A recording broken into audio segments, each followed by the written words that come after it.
এই ইহুদি বাদশাকে খুঁজে পাওয়া মাত্র আমাকে খবর দিতে, পালিয়ে যেতে দিও না। নিজেরাই দেখুন। আচ্ছা, খোদার পয়গম্বর কি কাজ করেন আর আপনারা জানেন সে কাঠ দিয়ে? তাকে আপনার পক্ষ নেওয়ার কারণে কতল করা হয়েছে।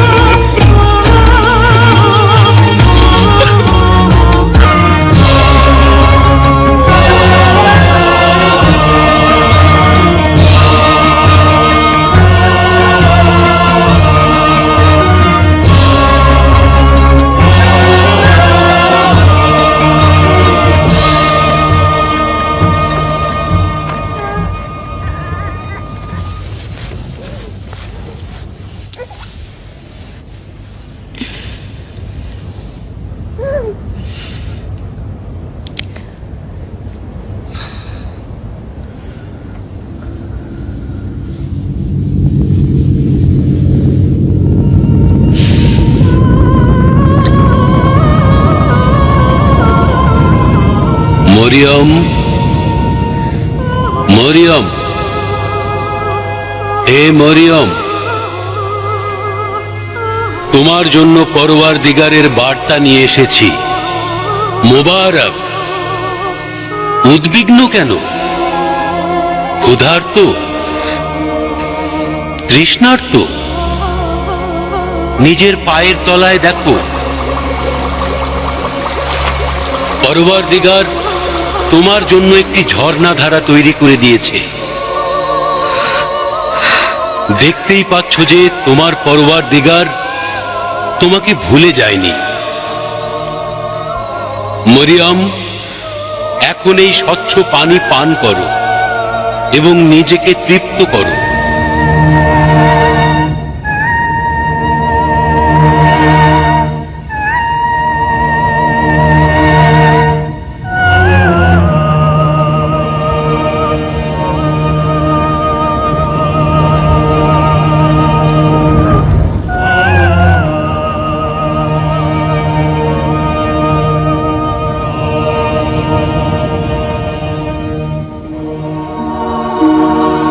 মরিয়ম, এখনো কি উদ্বিগ্ন? অধিক আহার করো। দীর্ঘ পথ পাড়ি দিতে হবে। তোমার অবশ্যই জেরুজালেমে ফিরে যাওয়া উচিত। জেরুজালেম? এই শিশু সহ কিভাবে? তারা আমাকে অপমান অপদস্থ করবে, তারা আমাকে বিশ্বাস করবে না।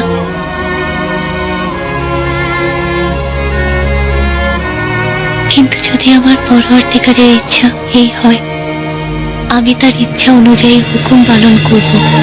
যখন জেরুজালেমে ফিরে যাবে, কারো সঙ্গে কোনো রূপ কথা বলবে না। যাকেই দেখবে সে যেন বুঝতে পারে যে মহান আল্লাহ তাআলার আদেশে নীরব থাকার রোজা রেখেছ। তোমার পুত্র মহান আল্লাহ তাআলার অনুগ্রহে সব সমস্যার সমাধান করে দেবে।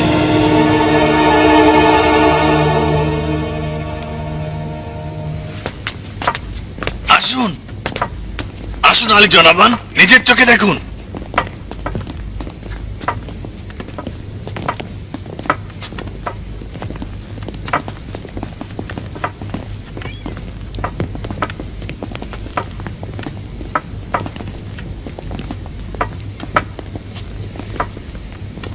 এই ঘটনা খুব সকালে ঘটেছে।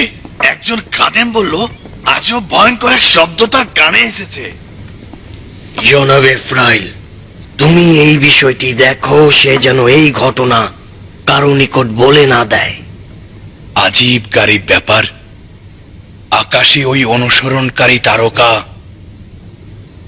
আবার আল কুদসের দেয়ালে এত বড় ফাটল। গির্জার বাইরে গিয়ে যেন কেউ এই বিষয়টি নিয়ে বলে না দেয়। জলদি আল কুদসের দেওয়াল মেরামতের আদেশ দিন।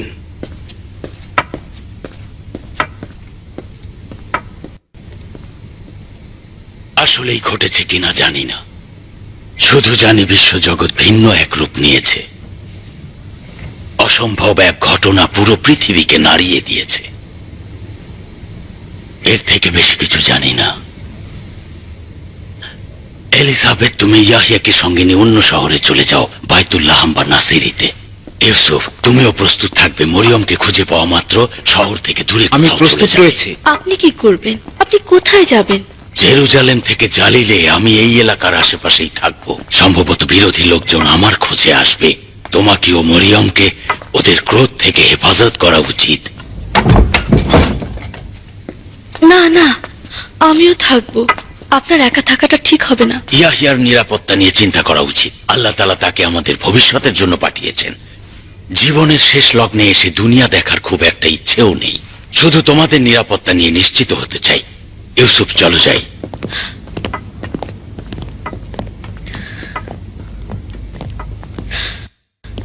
খোদা হাফেজ জাকারিয়া।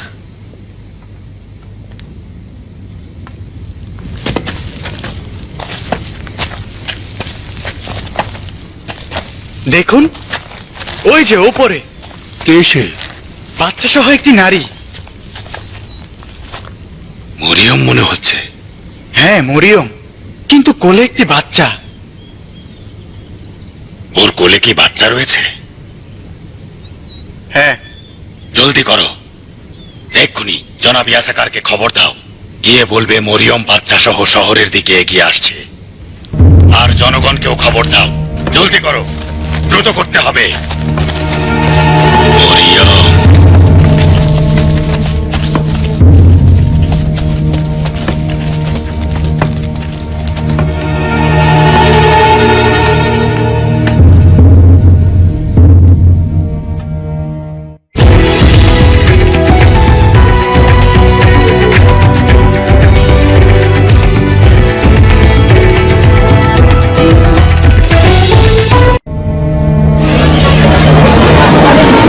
এস্তার খানম কোথায়?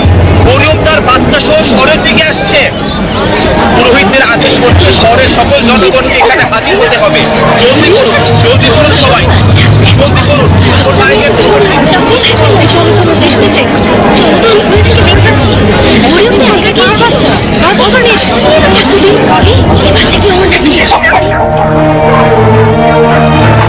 জনাব ইয়াসাকার, জনাব ইয়াসাকার।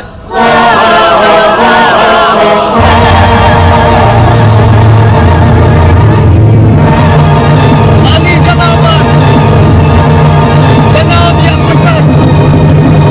শুনুন, মরিয়ম তার বাচ্চা সহ শহরের দিকে আসছে। যাও, সকল পুরোহিতদের খবর দাও। জি জনাব ইয়াসাকার, আজ অবশ্যই এর ফয়সালা করে দিব। সাদুকিয়ান গণ এসেছেন। আচ্ছা, এই খবর কি সঠিক? হ্যাঁ, সাদুকিয়ান গণ কি সাথে আছেন? ইহুদি সম্প্রদায়ের মধ্য থেকে এই ফিতনা ফ্যাসাদ দূর করার জন্য আমরা সবাই ঐক্যবদ্ধ আছি। তাহলে চলো যাই।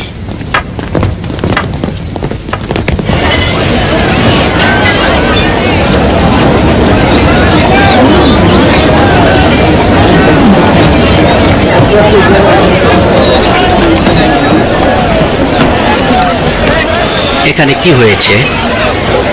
কেউ আসবে নাকি? ঠিক জানি না।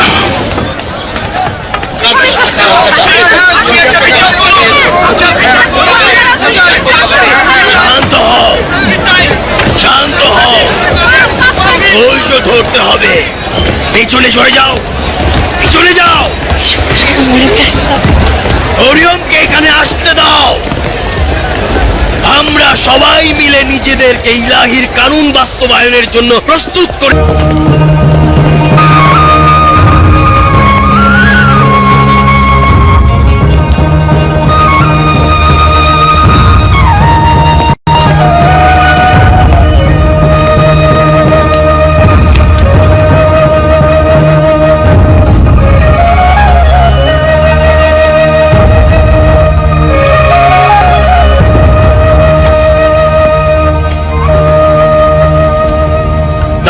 মহিষী মরিয়ম ফিরে এসেছে এই দফায়, কিন্তু একা নয়।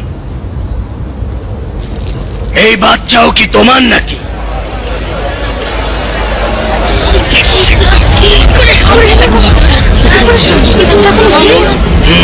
তাহলে তোমরা মেনে নিচ্ছ এই বাচ্চাটি মরিয়মে?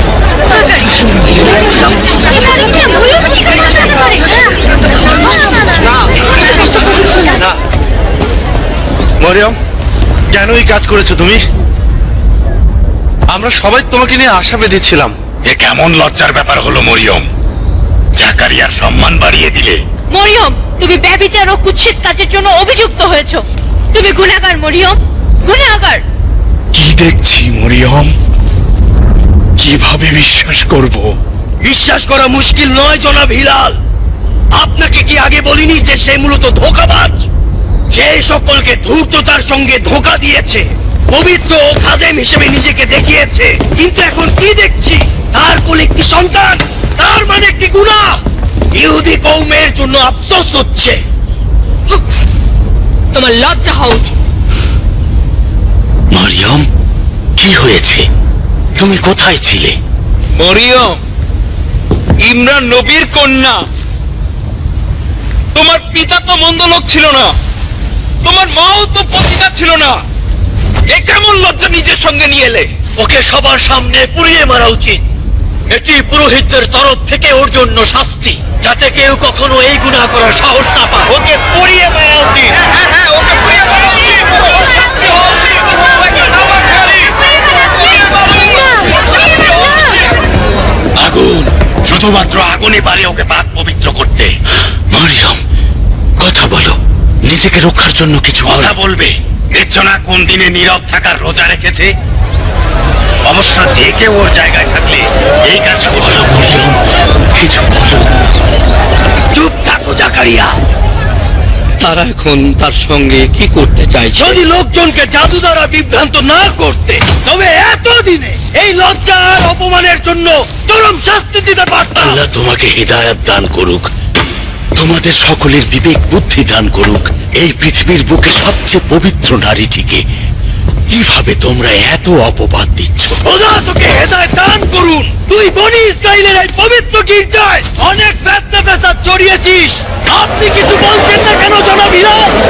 নাকি আপনিও এই অপমানের সঙ্গে শরীক রয়েছে? সবাই কি বলেন?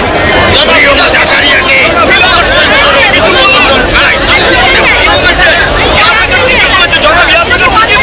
এর কঠিন যদি মরিয়ম এই ঝামেলা থেকে মুক্ত হয়, তাকে জলদি শহর থেকে দূরে কোথাও নিয়ে যাবে। হ্যালো হ্যালো, নিজের রোজা ভাঙো। তার আদেশে রোজা রেখেছো, এই নিজের নাজাতের জন্য কথা বলতে পারছো না? কি ভেবেছো রোজা কবুল হবে? কিসের এই লজ্জা?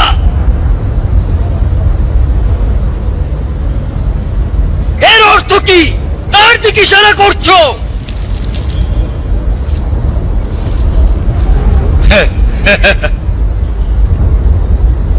ঠাট্টা মস্করা করছো নাকি?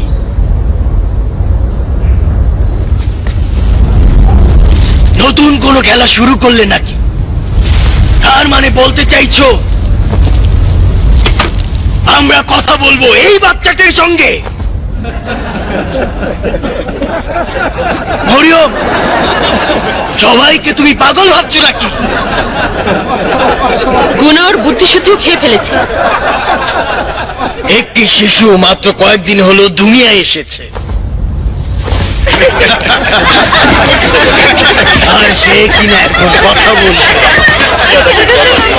দেখো আমাদের কাজ কোথায় নিয়ে ঠেকাচ্ছে। সে এটা চাইছে যে আমরা তার বাচ্চার কথা শুনব।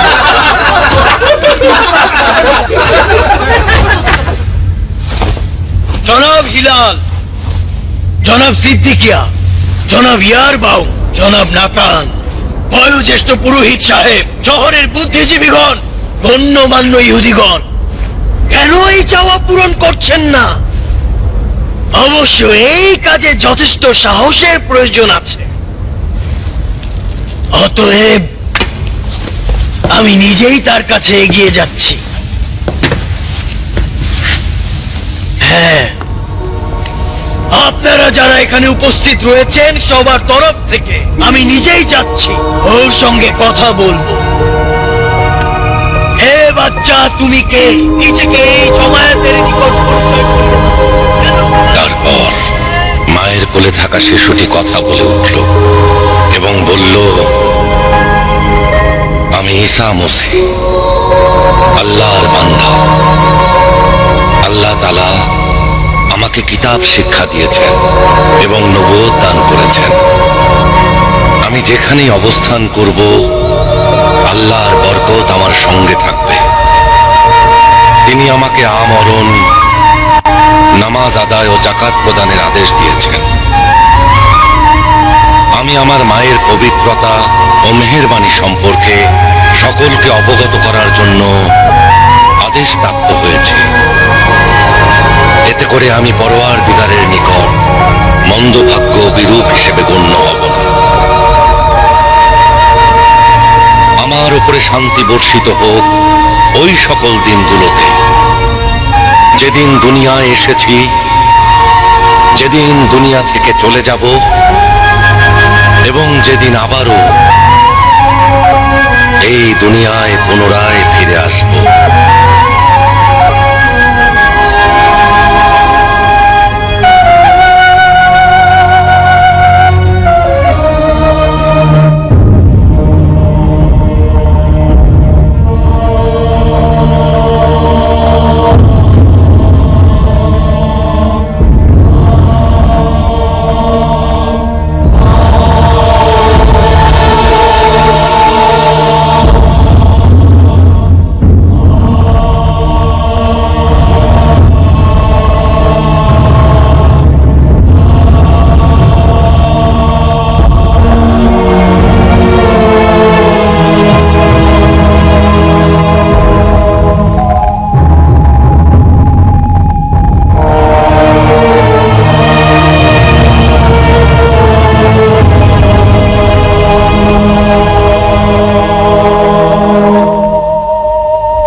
আমি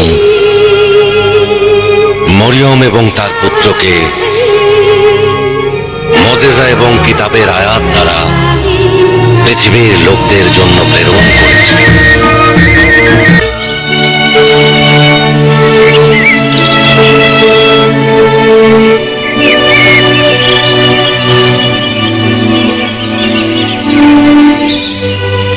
মহিষী নারী হজরত মরিয়ম আলাইহিসসালামের পুত্র হজরত ঈসা মসীহ আলাইহিসসালাম যখন 30 বছর বয়সে পদার্পণ করলেন, জয়তুন বৃক্ষ থেকে কিছু জয়তুন সংগ্রহ করার নিমিত্তে একদা তিনি জেরুজালেমের হুহু এলাকায় তার মাতা সহ জয়তুন পাহাড় থেকে নেমে এলেন।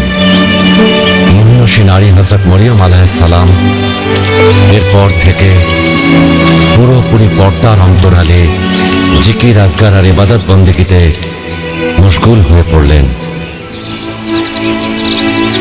জোহর ওয়াক্তের সময় হযরত ঈসা মসীহ নামাজ আদায়রত অবস্থায় আল্লাহর পবিত্র কালাম পৌঁছালো।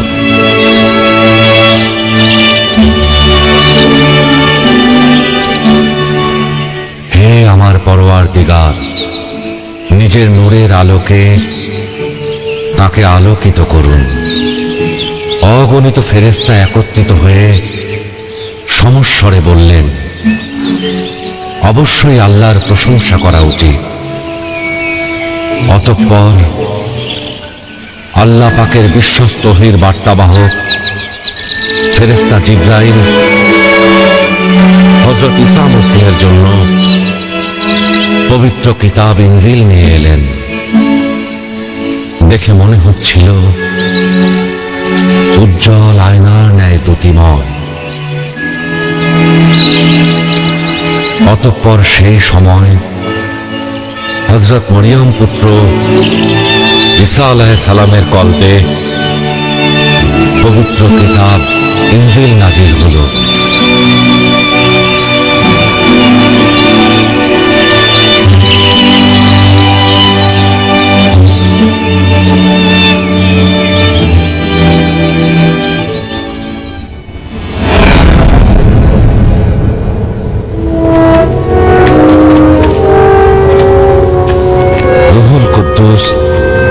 হযরত ঈসা মসীহকে জর্ডানের পূর্ব দিকের মরুভূমিতে নিয়ে গেলেন।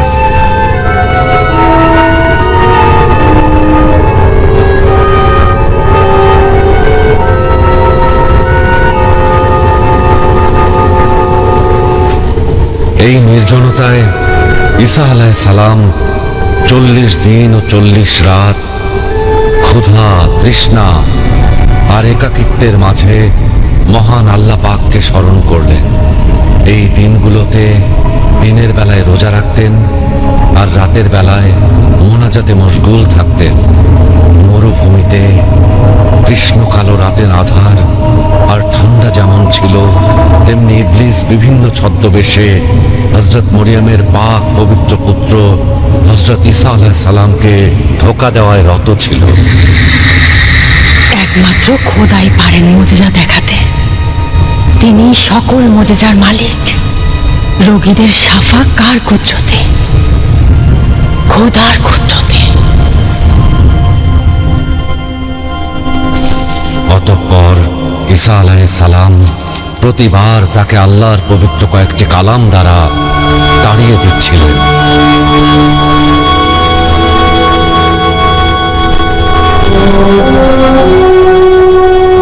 ঈসা, তোমার মর্যাদা এমন স্তরে পৌঁছেছে যে তোমাকে পিতা ছাড়াই সৃষ্টি করেছেন। দূর হ, খোদার রহমত থেকে বিতাড়িত শয়তান, দূর হ। সেই পরীক্ষায় উত্তীর্ণ হয় যে কিনা আল্লাহ তাআলার মর্তবা বুঝতে পারে এবং নিজে পথ চলতে পারে।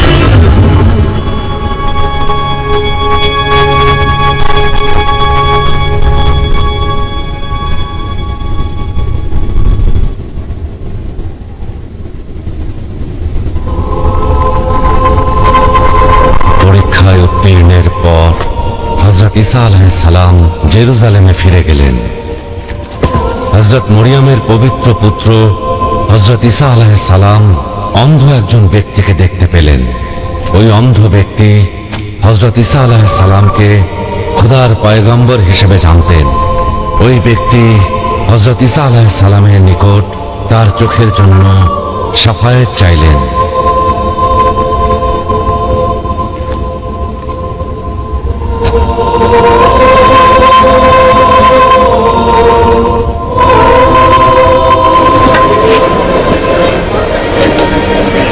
যেহেতু পবিত্র ইনজিল শরীফ নাজিল হওয়ার শেষ পর্যায়ে ছিল, ঈসা আলাইহিস সালাম নিজেকে বনি ইসরায়েলদের নিকট পয়গম্বর হিসেবে ঘোষণা দিলেন।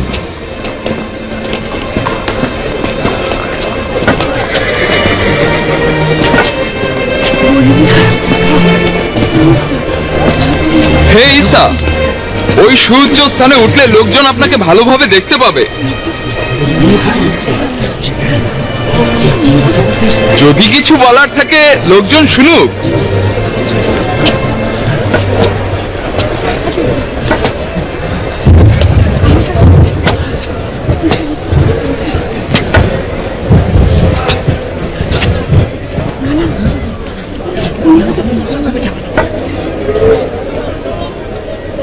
মহান পরওয়ারদিগারকে মুবারক, যিনি কিনা আশরাফুল মাখলুকাতকে পবিত্র কাদামাটি থেকে সৃষ্টি করেছেন। মুবারক সেই মহান স্রষ্টাকে, যিনি এই আশরাফুল মাখলুকাতকে নাফরমানির কারণে জান্নাতুল ফেরদৌস থেকে বিতাড়িত করেছিলেন। মুবারক সেই মহান স্রষ্টাকে, যিনি রহমতের অবারিত দ্বার বান্দাদের জন্য উন্মোচন করে দিয়েছেন এবং নিজের পয়গম্বরগণকে বান্দাদের জন্য প্রেরণ করেছেন। মুবারক সেই মহান স্রষ্টাকে, যিনি নিজের বান্দাদের জন্য এই জমিন প্রদান করেছেন, যেমন ভাবে পিতা হযরত ইব্রাহিম আলাইহিস সালাম ও তাঁর পুত্র হযরত ইসমাইল আলাইহিস সালামকে আবাদি করার প্রতিশ্রুতি দিয়েছিলেন। মুবারক সেই মহান স্রষ্টাকে, যিনি পবিত্র শরীয়তকে তাঁর প্রিয় বান্দা হযরত মুসা কালিমুল্লাহর মাধ্যমে পাঠিয়েছেন, যেন ইবলিশ আমাদের ধোঁকা দিতে না পারে, এবং তিনি আমাদের এই জমিনের বুকে সকলের উপরে স্থান দিয়েছেন। ভাইয়েরা, এখন কি করব যাতে করে আমাদের গুনাহের কারণে শাস্তি পেতে না হয়? এটা ঠিক যে আমি তোমাদের জন্য হিকমত নিয়ে এসেছি, যেন তোমাদের বিভিন্ন সমস্যার সমাধান করতে সক্ষম হই। অতএব খোদাকে ভয় করো, তিনিই একমাত্র তোমাদের পরওয়ারদিগার এবং সবকিছুর মালিক।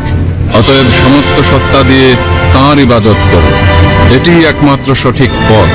আমার নিকট থেকে তালিম গ্রহণ করো, আর জেনে রাখো যে কিনা একক ও অদ্বিতীয় খোদার সঙ্গে শিরকি করবে, আল্লাহ তাআলা তার জন্য বেহেশত হারাম করে দেবেন এবং তার স্থায়ী ঠিকানা হবে জাহান্নাম।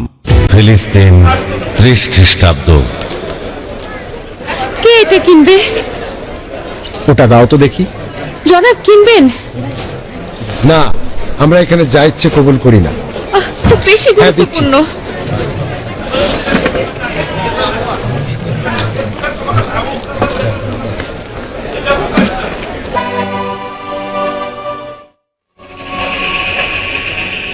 দারুণ বুদ্ধি।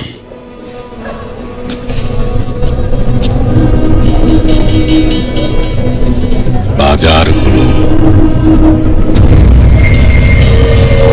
হট্টগোল বাঁধানোর উৎকৃষ্ট জায়গা। কি করতে চাইছো? কতল করব। বাজারে হট্টগোল বেঁধে যাবে। বাজারের এই হট্টগোলের ফাঁকে ওই রোমান দখলদারদের ঝামেলায় ফেলে দেব। রোমানদের কতল করা ঠিক হবে, তাও আবার ফিলাতেসের আগমনের দিনে। রুফোস এখনো পর্যন্ত আমাদের 40 জন ব্যক্তিকে কতল করেছে। ওর দিলে কোনো রহম নেই, এটি কি বুঝতে চাও না? ভয় পেও না, তার কন্যার পঙ্গুত্ব তাকে অসহায় করে দিয়েছে। এই রূপস আর সেই রূপস নেই। ইউসুফ, তুমি কি এখনো পর্যন্ত কোনো রোমানকে কতল করেছো? না। হযরত ইয়াহিয়াকে তারা কতল করেছে। যদি তুমি হযরত ইয়াহিয়ার প্রকৃত বন্ধু হও, তবে অবশ্যই এই খুনের বদলা নেবে। সুযোগের অপেক্ষায় রয়েছে প্রতিশোধ নেয়ার। কিন্তু ওই রোমানদের কতল করে কি ফায়দা? শুধু পরিস্থিতি ঘোলাটে হবে। একজন রোমানের বদলে কয়েকজন ইব্রানিকে ক্রুশে ঝুলিয়ে কি লাভ হবে বলো তোমরা? এখন আর এইসব বলার সময় নেই। ওরা সাধারণ মানুষকে কতল করছে। আমার এবং তোমার খোদা এরা ভীত নয়। কোনরূপ দলিল ছাড়াই এরা আমাদের কতল করছে। এটি ইহুদিদের অঞ্চল। পয়গম্বর খেলা অনেক পূর্বেই খতম হয়ে গিয়েছে। ইসকারিয়তি, তোমার জন্য বিপজ্জনক কিছু অপেক্ষা করছে।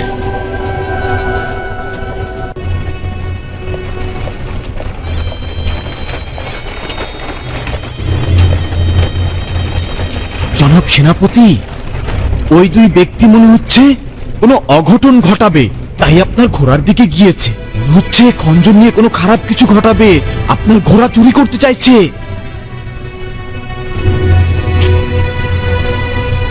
দেখো কে এসেছে, জনাব সেনাপতি। এই, তোমরা দুইজন এখানে কি করছো হারামজাদা? আপনার বাচাল মূর্খদের দেখে তামাশা করছি, জনাব মহান প্যারাক্রাতুর। মস্করা করছো? একেবারেই না, আপনাকে ওদের সঙ্গে বেঁধে ফিলাতেসের নিকট পাঠাতে চাইছি।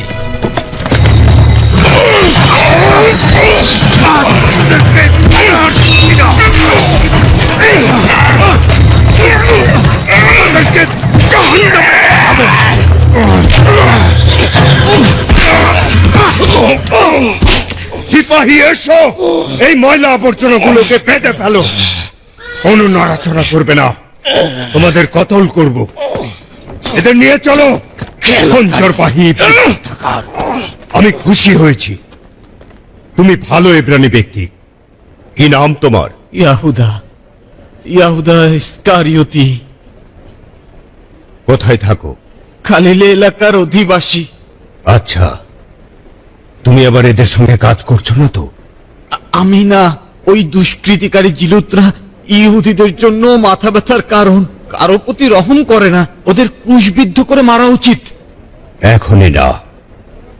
অবশ্যই, আপনি যা বলবেন কবুল। বুঝতেই পারছি। আচ্ছা, আবার যদি এরকম সন্দেহজনক কিছু দেখো আমাদের খবর দেবে।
এই মুদ্রাগুলো নিয়ে রোমান সিপাহীদের দাও।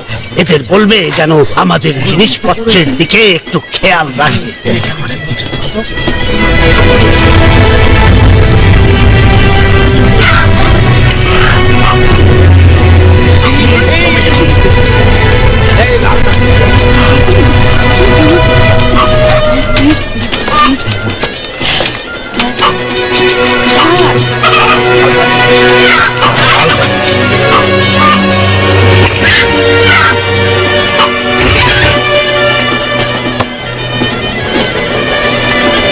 চাচা, আচ্ছা সামন পুত্র ইসকারিয়তি, বলো তো এখানে তুমি কি চাইছো? আচ্ছা, তুমি কি বুঝতে পারছো যে কি করছো?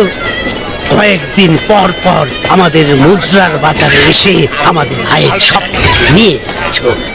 হঠাৎ এসে খঞ্জরবাহীদের আগমনের খবর দিয়ে আমাদের ভয় দেখাচ্ছ।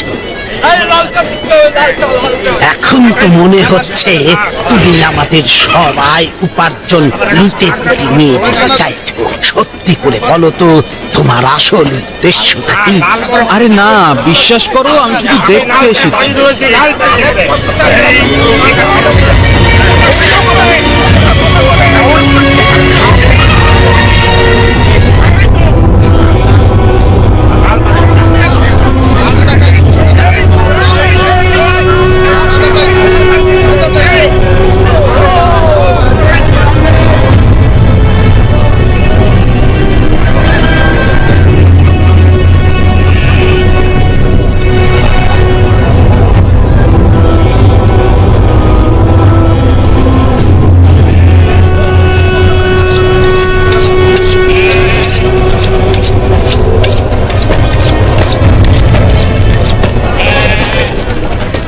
রোমানদের জন্য চাকু ধার দিচ্ছ না? আমি একজন কসাই, আমার কাজ হচ্ছে মানুষের ভেড়া জবাই করা। আমার ক্রেতা ফিলাতেস বা যেই হোক, আমার জন্য কোনো পার্থক্য নেই। এখন তো এই দুইজন একসঙ্গে জোট বেঁধেছে। বারাবাস আবার কি ঝামেলা পাকাবে? খঞ্জর আমাকে দারুণ ভাবে উৎসাহিত করে। খঞ্জর ছাড়ো, আমার জন্য একটি ভেড়া কোরবান করা 10 জন রোমান লাশের চাইতেও বেশি মূল্যবান। তাহলে কে এই বন্দী লোকদের মুক্তি দেবে? আচ্ছা, তামাশা দেখো, এখনই সময়। ওহে জেরুজালেমের দুর্ভাগা জনগণ, ইহুদি দুর্ভাগার দল, সুলাইমান ও দাউদের সিংহাসনের অধিকারী, দেখো কি দিন এসে গিয়েছে। সবাই নিজের অস্ত্র বের করো, রোমানদের রক্ত ঝরাতে হবে।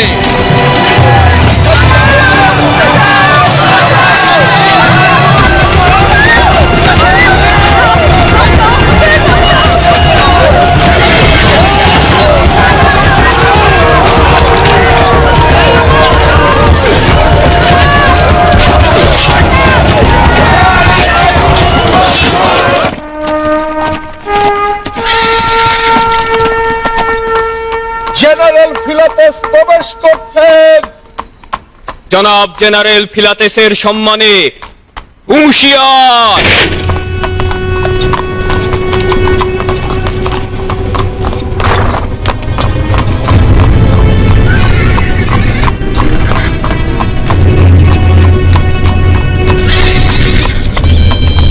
কাইজার তিরবারিউসের প্রতিনিধির সম্মানে জেনারেল প্যান্টিউস ফিলাতেস, হুঁশিয়ার! স্বাধীন জনাব, আশেপাশের অগণিত লোকজন আপনাকে স্বাগত জানাতে এসেছে। স্বাগত? এরা কি স্বেচ্ছায় এসেছেন জনাব আদিরিয়ান? কি বলবো মহামান্য। আচ্ছা, শহরের কি খবর বলো? জেরুজালেমের কথা বলছেন? কখনোই শান্ত হবে না, সব সময় একটি অঘটনের জন্য অপেক্ষায় থাকে। অঘটন? কিসের অঘটন? যে অঘটন সবসময় পরিস্থিতি ঘোলাটে করে দেয়। মানুষ উচ্চাভিলাষী। জি জনাব, একেবারে ঠিক বলেছেন। ওখানে কি হচ্ছে? ওটি একটি বাজার মহামান্য, ঝামেলা বেঁধে গিয়েছে। নিশ্চয়ই খঞ্জরবাহী দলের কাজ।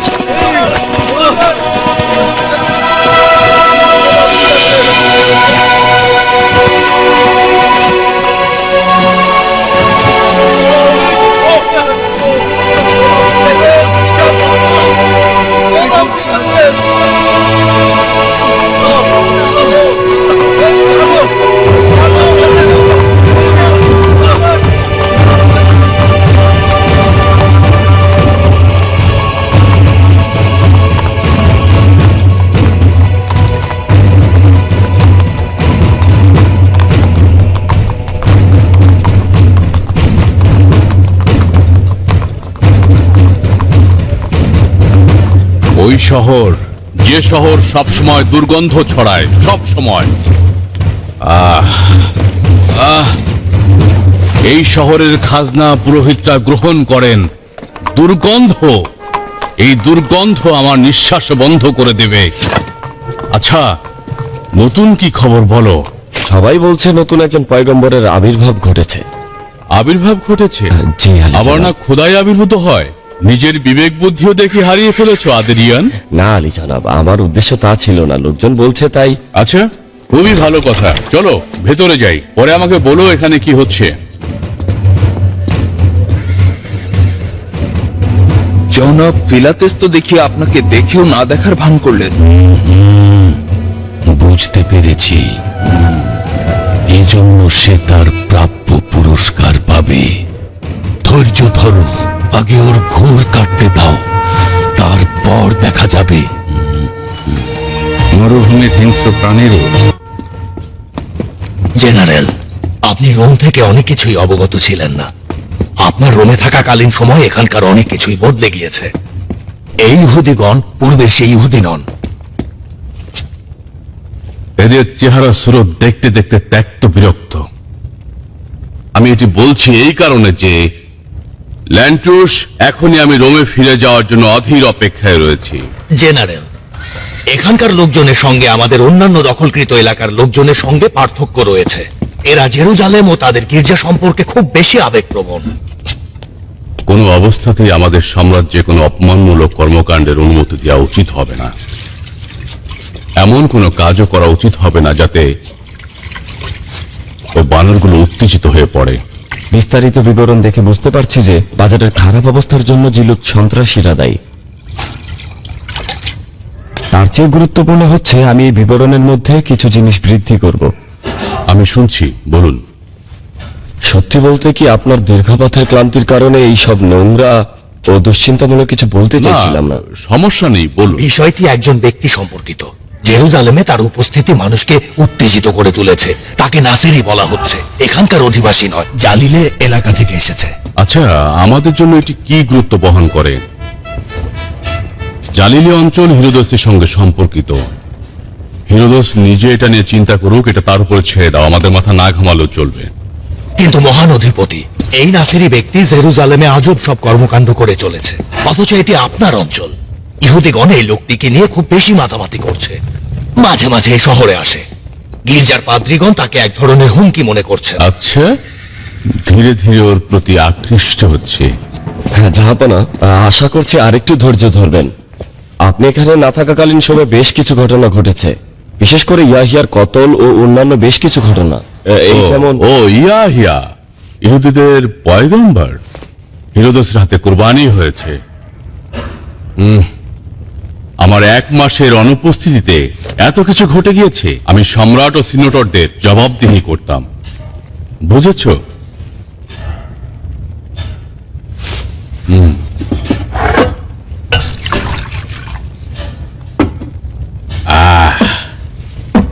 আচ্ছা বলো তো,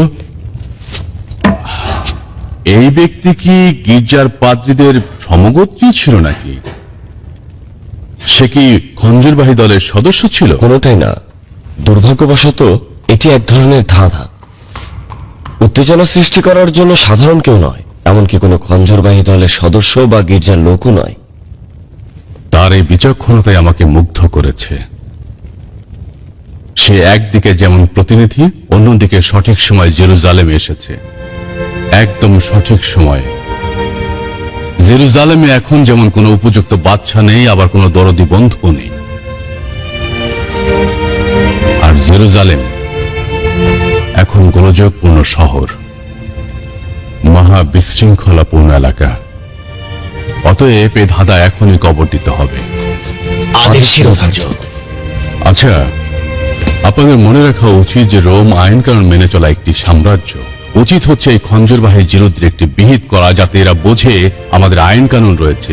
তাই না জনাব আদেরিয়ান? নিঃসন্দেহে।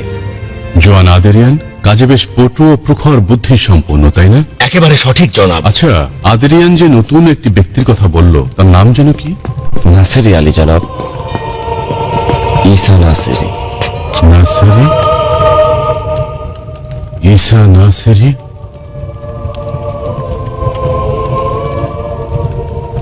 এখন যাও। জি জাহাপনা।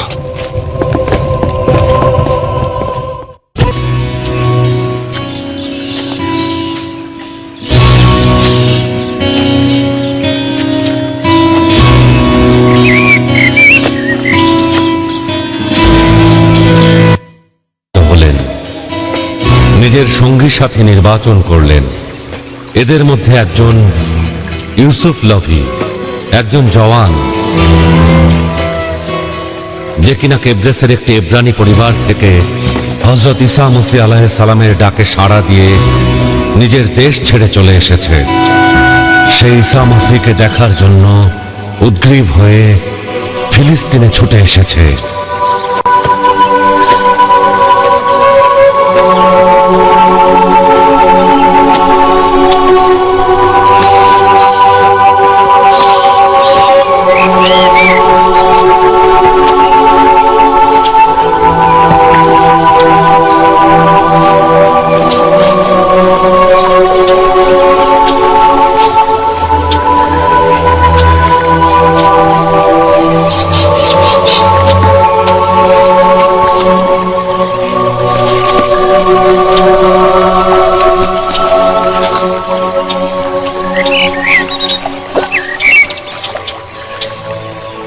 মাইলের পর মাইল অতিক্রম করেছি, ভূমধ্য সাগর পেছনে ফেলে এসেছি।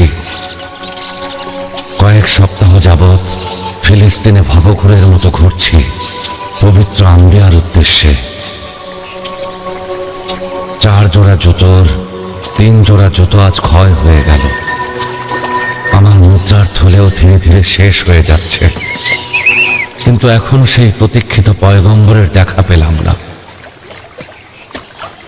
ওহ ঈসা, হযরত মরিয়ম আলাইহিস সালামের পাক পবিত্র পুত্র কোথায়? আসমানের পাখিদেরও নিজস্ব বাসা থাকে।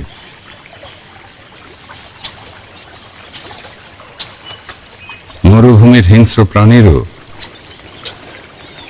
নিজস্ব বাসা থাকে,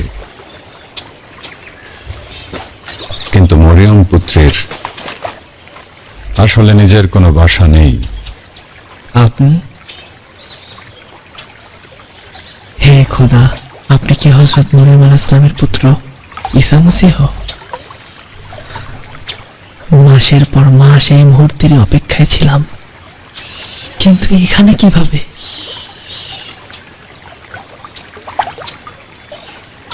আমার নাম ইউসুফ, লোভে পরিবার থেকে এখন কেব্রেসের অধিবাসী। আমি লেখক এবং সংকলক অবশ্য ছিলাম, কিন্তু আপনার সামনে কিছুই নই, অর্থাৎ আপনার ব্যতীত আমি কিছুই নই। আমার প্রিয় ভাই লোভী, লোভিয়ানগণ সবসময় মহান আল্লাহর খেদমতে প্রসিদ্ধতা অর্জন করেছেন। আমিও তাই আমার মেহেরবান খোদার নিকট নগণ্য একজন খাদেম। যদি তিনি চান তো আমরা যা কিছু চাই সেই জিনিসটি আল্লাহ তাআলা আমাদেরকে অবশ্যই দান করবেন। আমি তোমাকে বার্নাবা নামে ডাকব। এর মানে নসিহতের পুত্র।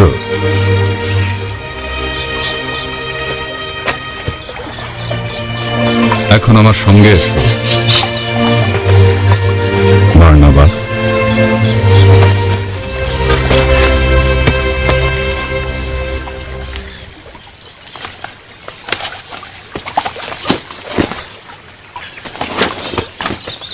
উস্তাদ, উস্তাদ, উস্তাদ, আমি আসছি। আমাদের গন্তব্যস্থল কোথায়? জালিলে শহরের জানাথা লেকের দিকে শিকারে যাব বার্নাবা। মৎস্য শিকারে? না, মানুষ শিকারে।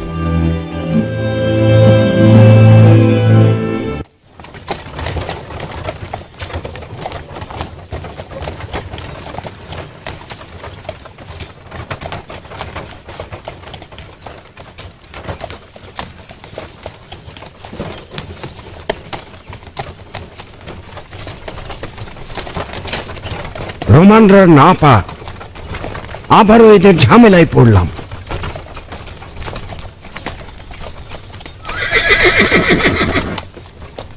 এটাই ইহুদি রাজ্যের সীমান্ত। টমটম থামাও। থামো, এই জানোয়ার থামো।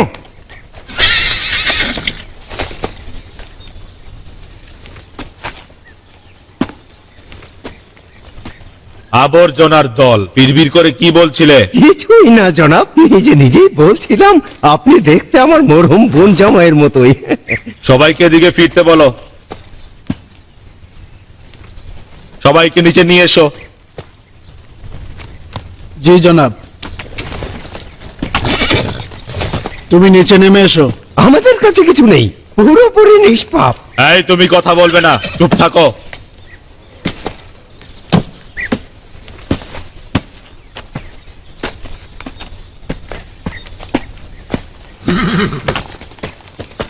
আচ্ছা, কোথা থেকে এসেছো? সুর বন্দর। তোমার চেহারা সুরত তো সুর এলাকার লোকদের মতো না। আলেকজান্দ্রিয়া বন্দর থেকে জাহাজে চড়ে সুর বন্দরে এসেছি। মিশরের আলেকজান্দ্রিয়া? নিজের সঙ্গে কি এনেছো? দর্শনের বইপত্র। তুমি অপরিচিত ব্যক্তি, তাহলে জেরুজালেম কেন যাচ্ছ? ও ব্যবসার জন্য।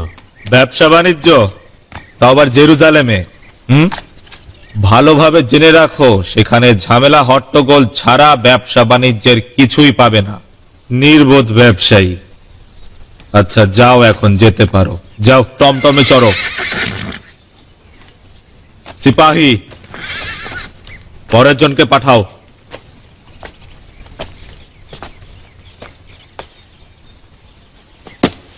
এই তুমি নিচে নামো।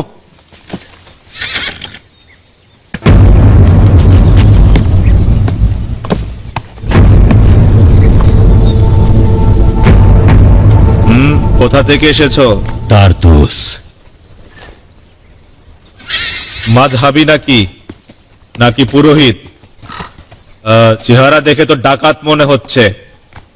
নিজেকে ভালো মানুষ হিসেবে প্রমাণ করো দেখি। আচ্ছা, সুলাইমান গির্জার পাদ্রী নও তো? সত্যি করে বলো, মাথায় কি ফোন দিয়ে এঁটেছো? ফন্দি? আমি কি ফন্দি করব? তোমরা সুলাইমান গির্জার পাদ্রীগণ খুব বেশি ঝামেলার লোক। তোমাদের দেখে ধোকা খাওয়া উচিত হবে না। তোমার মাথা ও চেহারা সুরত দেখে বোঝা যাচ্ছে তুমি ডাকাত। কোথাকার অধিবাসী যেন বলছিলে? তারতুস। তারতুস? যদি একজন সীমান্তরক্ষী তোমার মতো টিকটিকির চেহারা দেখে বুঝতে না পারে, তবে তার কাদামাটির নিচে চলে যাওয়া উচিত। যাও বসো। আরেকজনকে আসতে বলো। তুমি নিচে এসো জলদি। দেখি তো এটা কি, সঙ্গে কি এনেছো? কিছুই না। আমাকে দাও, আমাকে দাও। দেখুন জনাব, এই নাদান নিজের সাথে খঞ্জর নিয়ে এসেছে। এই দেখুন জনাব আলী। ষড়যন্ত্র করছিলে। তোমার পেশা কি? শিকারী। এটা তো বুঝতেই পারছি, কিন্তু কি শিকার করো? কবুতর নাকি রোমান সৈন্য? মনে হয় দুটোর মধ্যে কোনো পার্থক্য নেই। বেয়াদব। উত্তম হবে এই কাজ পুনরায় না করা। এই এদিকে এসো দেখি। বাদ দাও। কি বললে? শুনেছই তো, বাদ দাও। এখন তো বোঝাই যাচ্ছে একজন পাগল পাদ্রীকেও গ্রেফতার করা উচিত, তাই না? ওই পাগল পাদ্রীকে সেটাও দেখা উচিত। একজন ছন্নছাড়া গ্রাম্য লোক নাকি একজন সাম্রাজ্যের প্রতিনিধি? অযথাই বকছো। তোমাকে দেখে একটা মশার চাইতে বেশি কিছুই মনে হচ্ছে না। আপনাকে দেখেও মনে হচ্ছে না যে আন্তাকিয়ার শাসক পারাক্রাতুরের কাছে নিঃশ্বাস ছাড়ার সাহস রাখেন। উত্তম হবে এখানেই নিজের আধিপত্য দেখানো খতম করুন। এটা আন্তাকিয়া নয়, এটা ইহুদি এলাকা। কিন্তু আপনার শাসক জেনারেল ফিলাতেস দামেস্কের মহান শাসকের অধীনে এখানে শাসন চালিয়ে যাচ্ছেন, আর এটি খুব ভালোভাবে স্মরণে রাখা উচিত।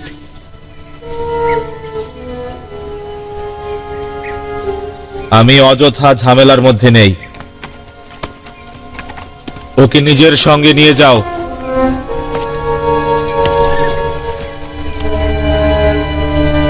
যাও। আর শোনো, নিজের শিকারী বন্ধুকে বলবে ইহুদিদের নিজস্ব নিয়ম কানুন রয়েছে। বুঝতে পেরেছো জনাব? যাই হোক, এভাবে নিজের কাছে ছুরি রাখা ইহুদি অঞ্চলে অপরাধ হিসেবে ধরা হয়। একজন অস্ত্রধারী প্রাণীর অর্থ হচ্ছে ষড়যন্ত্রকারী জিলুত।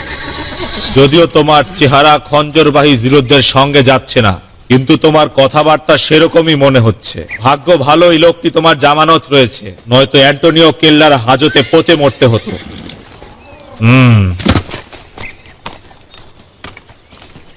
এই নারী, তোমাকে বলছি, ঘোমটাটা খোলো তো। খোলো।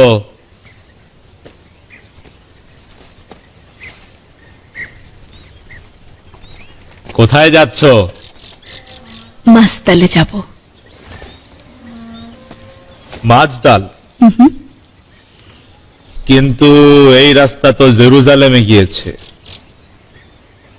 সত্যি করে বলো, তোমার মূল গন্তব্য কোথায়? দেখে মনে হচ্ছে কোনো ভয় ডর নেই। তোমার স্বামী কোথায়? শুনতে পাওনি? জানতে চেয়েছি তোমার স্বামী কোথায়। না, নেই। তোমার মতো সুন্দরী নারীর স্বামী নেই, সেটা কি করে সম্ভব? তার সঙ্গে সফরে বের হলে ভালো হতো। আপনারও নিজের উপর ভারসাম্য রাখা প্রয়োজন, যাতে আপনি এর থেকে ভয়ঙ্কর পরিস্থিতিতে না পড়েন। এখন তো দেখি তুমিও আমার উপরে কথা বলছো। আচ্ছা, আপনি কি জেনারেল কার্নুলিউসের নাম এখনো শুনেননি? শুনেছি, একজন সীমান্ত প্রধান। তিনি এই নারীর প্রেমে পড়েছেন। যদি বুঝতে পারেন কেউ তার দিকে আর চোখে তাকিয়েছে, তার 14 গোষ্ঠী উদ্ধার করে ছাড়বে। মনে হচ্ছে আজ আপনার ভাগ্য বেশ বিপদে রয়েছে। হয়তো সত্য বলছে জাহাপনা। বাদ দিন, চলে যাক। তার চেহারা দেখুন, নারীটির চোখ দেখুন, বেশ অহংকারী মনে হচ্ছে। মনে হচ্ছে সম্ভ্রান্ত পরিবারের। আমরা তো সবেমাত্র এসেছি। জনাব জেনারেল কার্নেলিয়াস আসলে এই নারীর প্রেমে পড়েছে। যদি এই চালক সত্যি বলে থাকে, তবে জনাব কার্নেলিয়াস আমাদের 12টা বাজিয়ে দেবে। কি বললে? কার্নেলিয়াস? বুঝেছি। ঠিক বলেছ। আচ্ছা, যেতে দাও। যদি গার্ডের প্রধানের মধ্যে না থাকতো, সত্যি বলছি খোদার কসম, এত সহজে বেয়াদব গুলো আমার থাবা থেকে বাঁচতে পারতো না। জানি জনাব আলী। ওদের যেতে বলো। এই চলে যাও। চল অবলা প্রাণী, চল।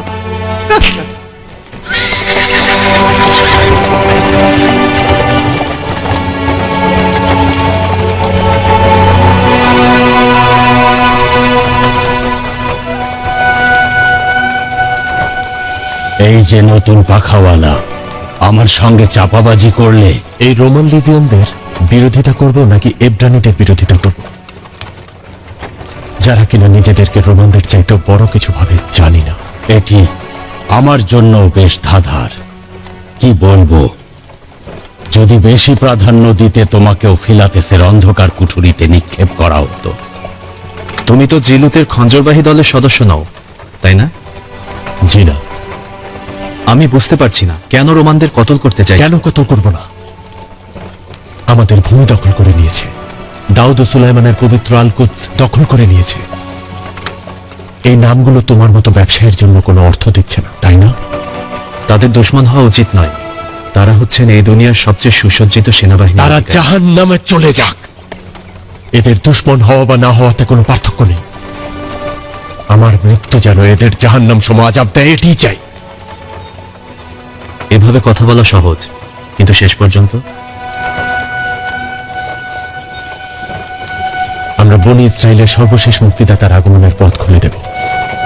বনি ইসরায়েলের মুক্তিদাতা?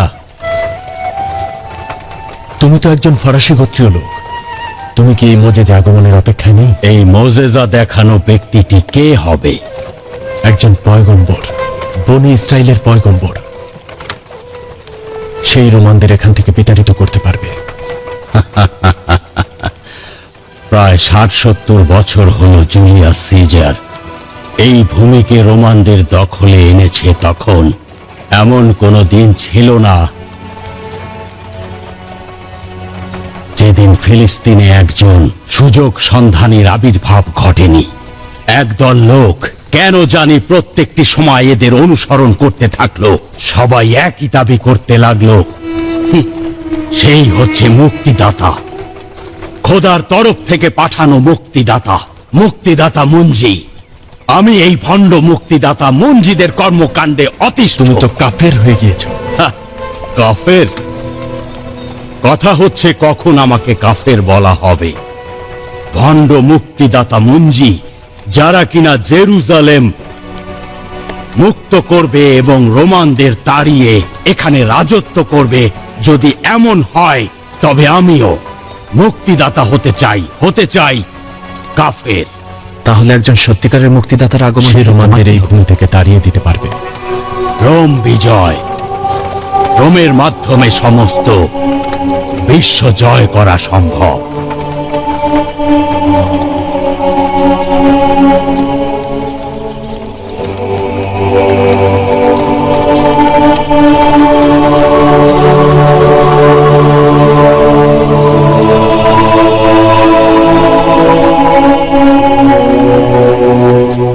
দরিয়া তো আমাদের নিরাশ করছে।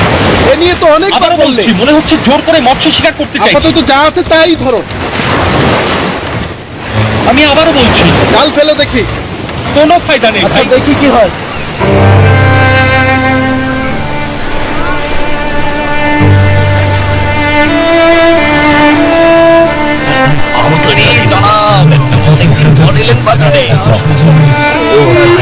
তাহলে এই মাছটা আমাকে দিন। আজকে বোধহয় বাজারে খুব বেশি মাছ নেই। হ্যাঁ কি বলো?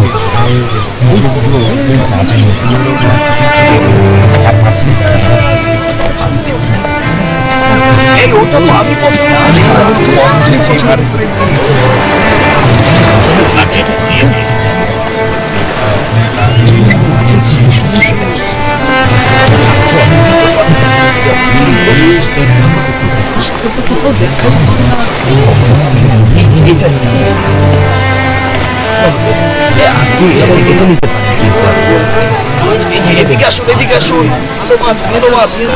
নিজেকে শুকাচ্ছ কেন? দাঁড়িয়ে রইলে কেন? দাঁড়িয়ে না থেকে দ্রুত ওগুলো নাও। আজকে মাছের দরিয়ায় যেতে হবে, জলদি করো। নিয়ে যান নিয়ে যান।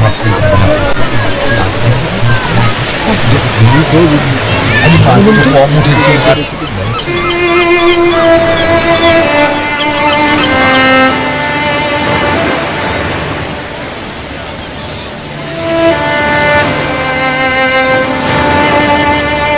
আজকে দিনটাই খারাপ, সবাই নিরাশ হচ্ছে।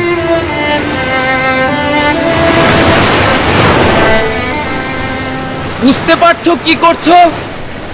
ভালো করেই বুঝেছি। এটি তোমার পিতার নিকট জিজ্ঞেস করো, সে তো অকারণেই বকবক করে। ওই বৃদ্ধ ধোঁকাবাজ।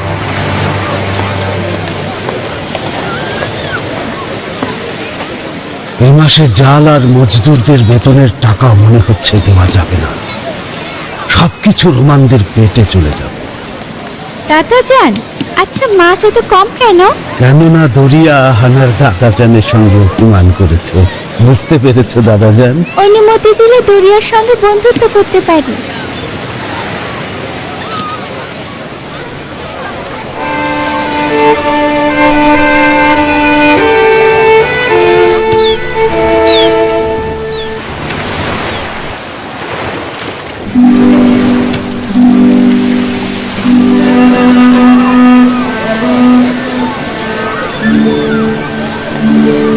শতবার তোমাকে বলেছি যে জেলেদের কিচ্ছায় কান দেবে।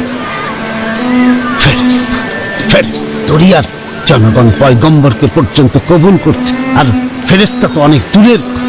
ফেরেশতা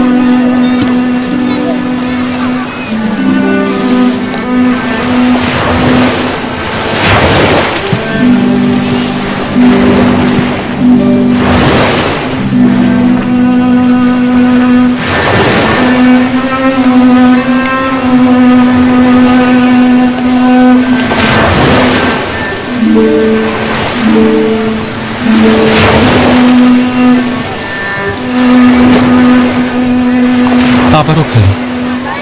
সকাল থেকে মাত্র কয়েকটি মাছ ধরেছি। এই দরিয়া আমাদের সঙ্গে কেন দুশ্মনী করছে? দোয়া করো। দোয়া? কোন দোয়া? যাই হোক না কেন, এর বেশি মাছ আজকে পাওয়া সম্ভব বললাম তো দোয়া করো। থামুন। যাবতীয় আমাদের নিকট শুধুমাত্র মাছ চান। যদি মাছ না পাই তবে মজুরিও বন্ধ। যদি মাছ পাওয়া না যায়, রোমানরা এই জাল নিয়ে যাবে। কারণ খাজনা দিতে না পারলে সব কেড়ে নেবে, বুঝতে পারছো?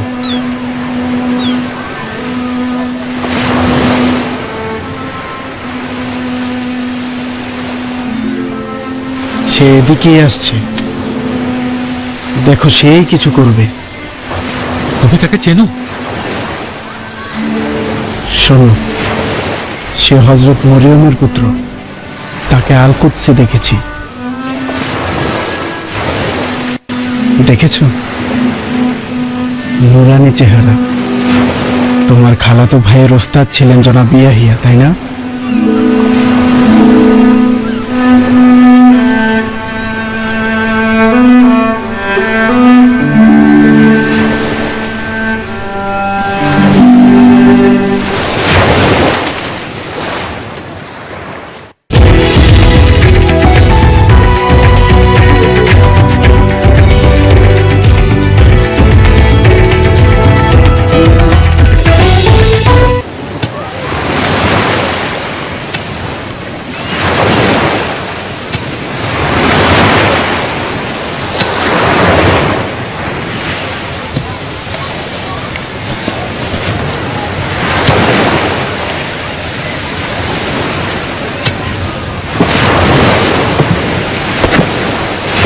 সালাম।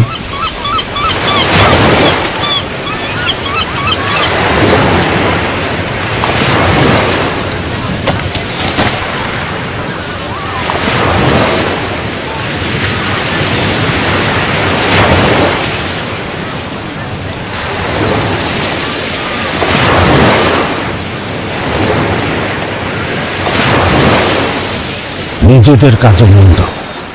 কয়েকবার সাগরে গিয়েও খালি হাতে ফিরে এসেছ। তোমাদের মাছ দরকার হলে এই কয়েকটি মাছই হয়েছে।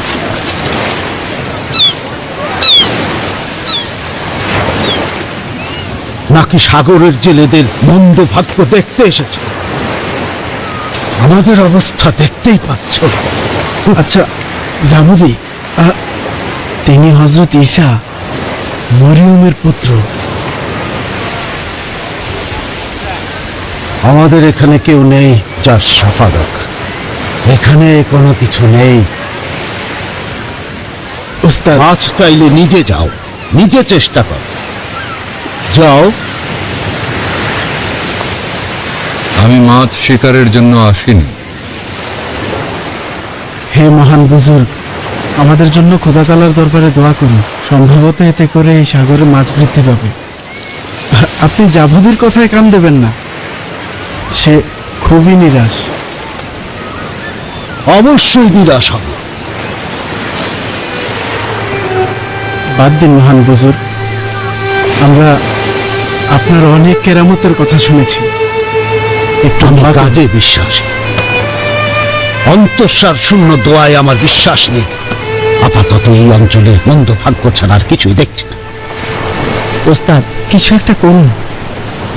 দরিয়া আমাদের থেকে মুখ ফিরিয়ে নিয়েছে, আমাদের নিরাশ করেছে, আমাদের নিরুত্তর করে দিয়েছে। তোমরা আহত যাচ্ছ, যাও।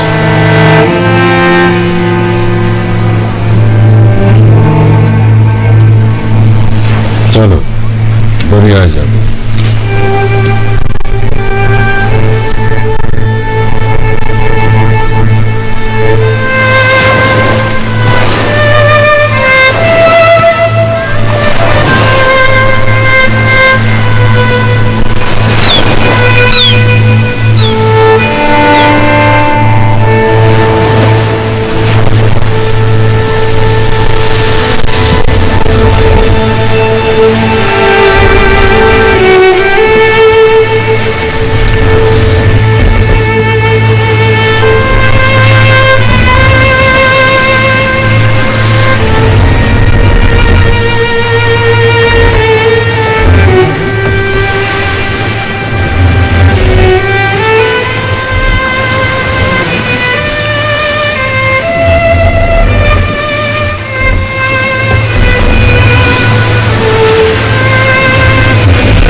অনেক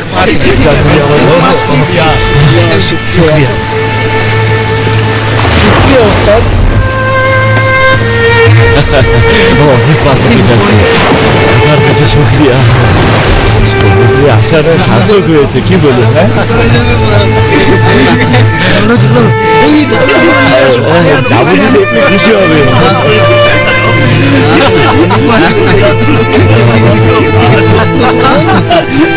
জানুরি আমাদের অনেক কাজ পেয়েছি। মজা তো, কি বলুন?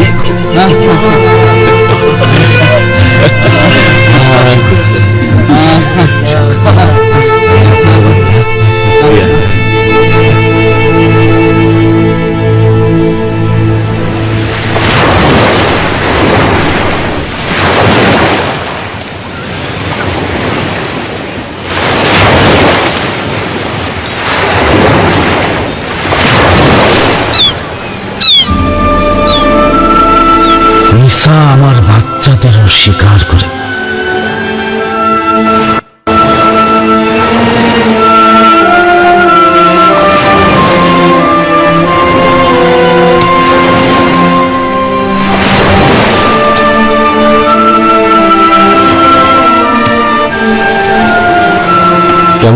যাবজি?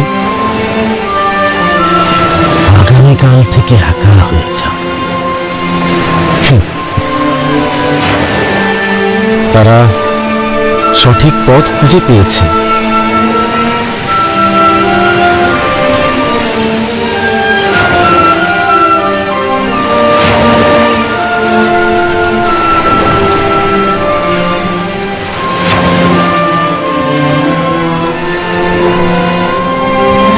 দোয়া করবেন আব্বাজান।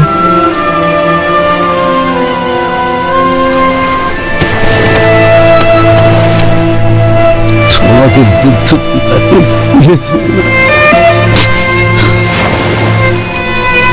আর এভাবেই শামু সাফা, যার উপাধি পেট্রোল, তার ভাই আন্দ্রাউস, সঙ্গে জাবরের পুত্র ইউহান্না ও ইয়াকুব হযরত মরিয়মের পাক পবিত্র পুত্র ঈসা মসিহের সঙ্গে যুক্ত হলেন। আজকে কাজ না দিতে যাবে না? তুমি যাও না, যাবে না। একটু আশেপাশে দেখো না। আগেও সাবধান করেছি ইয়াহুদা।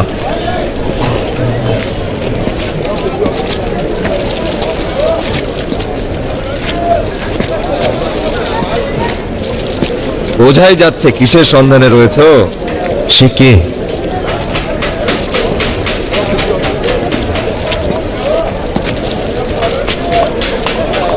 অবশ্য ভালো রুচির মানুষ বলতে হবে।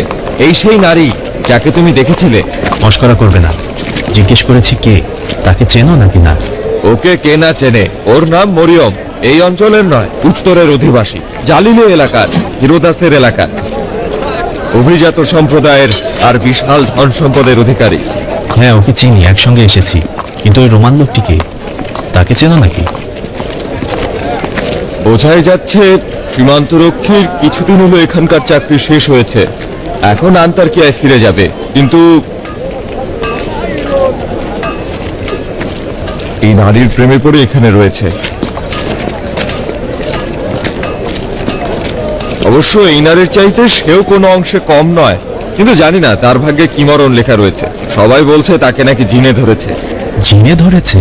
হ্যাঁ, জিনে ধরেছে। জিনে ধরা সুন্দরী। এখন আমি নামের শেষে এই উপাধি যুক্ত করব। তুমিও তোমার ভাগ্য পরীক্ষা করতে পারো, হয়তো একজন ভবঘুরে দার্শনিকের একটা ব্যবস্থা হলেও হতে পারে। আচ্ছা, এসব ফালতু কথা না বললেই কি নয়? এখানে কতদিন থাকবে ইয়াহুদা? জেরুজালেম আমার কাছে খুব বেশি আকর্ষণীয় নয়। আমার হিসাব কিতাব শেষ হলে 1 মাস পরে আলেকজান্দ্রিয়ায় ফিরে যাব। তাহলে অবশ্যই 1 মাসে তার দেখা পাবে। ওই নারীর? না, অন্য আরেকজন, আশেপাশের একজন ওয়াজেন বক্তা। যদি তাকে দেখো তবে এই অবস্থা থেকে অধিক পেরেশানিতে পড়ে যাবে। আজব, কিরকম মানুষ সে? ঈসা নাসেরি, যাকে ইয়াহিয়া পরিচয় করিয়ে দিয়েছে। সেই ইয়াহিয়া যাকে হিরোদসের সঙ্গে ঝামেলার কারণে দামেস্কে নিয়ে গিয়ে দেহ থেকে মাথা বিচ্ছিন্ন করে ফেলা হয়েছিল। ঠিক ধরেছ। তাহলে সে একজন পয়গম্বর, তাই না? সম্ভবত। জানতে চাইছি, সে কি আসলেই তাই? তার সম্বন্ধে নানা কথা প্রচলিত আছে। কিছু লোক বলছে সে পয়গম্বর, কেউ কেউ বলে সে জাদুকর। গির্জার ঘাড়মোটা লোকজন বলে মজনু, একজন মজনু যে কিনা সকলকে ধোঁকা দিয়ে বেড়াচ্ছে। সকলকে ধোঁকা দেওয়া কথাটি মনে হয় ঠিক না। আচ্ছা, উনি কে?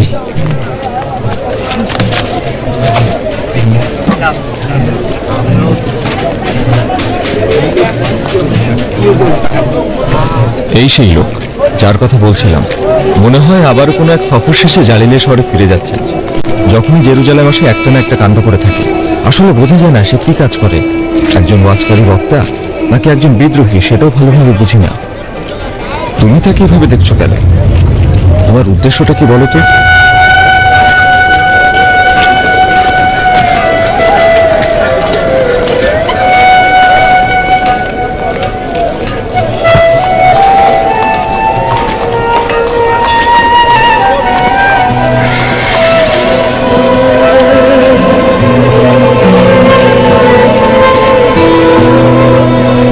ঈসা নাসেরি কি ইয়াহিয়ার একজন অনুসারী?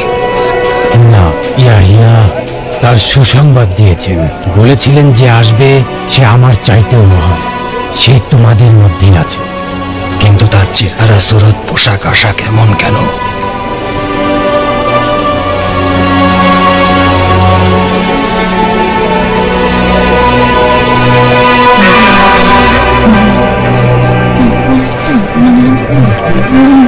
সে মুখ ও বধির ওস্তাদ। আমার বোন অনেক চেষ্টা করেছে, দুনিয়ায় জন্ম নেয়ার পর থেকে এখনো পর্যন্ত কোনো কথা বলছে না। আপনার পবিত্র মাতার বদৌলতে তাকে শাফা দান করুন, তার মায়ের ব্যথা উপশম করুন। হে মেহেরবান খোদা, হে পরোয়ার দিগার, আমার আকাঙ্ক্ষা শুনুন এবং এই কন্যাটিকে শাফা দান করুন।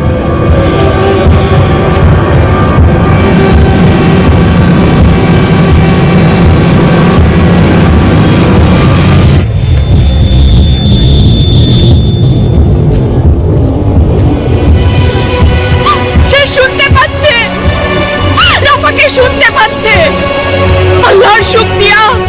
রাফাকে জান বলো, কিছু একটা বলো। দেখো দেখো তোমরা, সে ভালো হয়ে গেছে। কি আশ্চর্য মুজিজা, রাফাকে শুনতে পাচ্ছে। হ্যাঁ, তিনি ঈসা হযরত মরিয়মের পুত্র, তোমাকে শাফা দিয়েছে। দেখতে পাচ্ছ মুখের লোক, তোমার বোন কথা বলছে। দেখো তোমার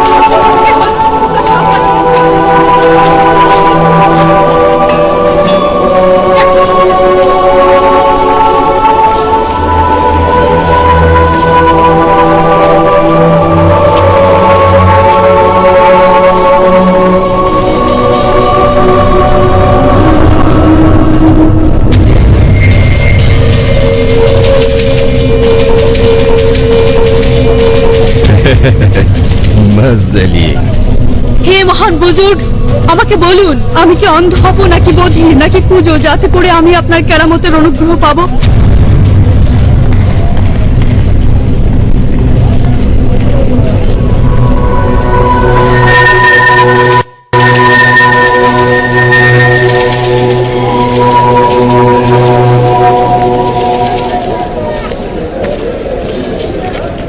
এরকম কিছু নয়, তোমার কি চাই বলো। লোকজন বলে আমি নাকি জিনের সন্তান, কেননা যখন থেকে নিজেকে চিনেছি সবসময় অস্থির থাকি। শয়তান এসে আমার আত্মায় ভর করেছে, কেননা কোনো কিছুই আমাকে আর কোনোভাবেই শান্ত রাখতে পারছে না। সবাই বলে আমি ভবঘুরে, কেননা আমি এক এলাকা থেকে আরেক এলাকায় ঘুরে বেড়াচ্ছি। কেন এরকম হলাম? কেন? আমি কি জিনের সন্তান? আমি কি পাগল? অনেক বছর যাবে নিজের বাড়ি ঘর থেকে দূরে রয়েছি। অসংখ্য রাত আমি নির্জন মরুভূমিতে কাটিয়েছি। সবাই আমাকে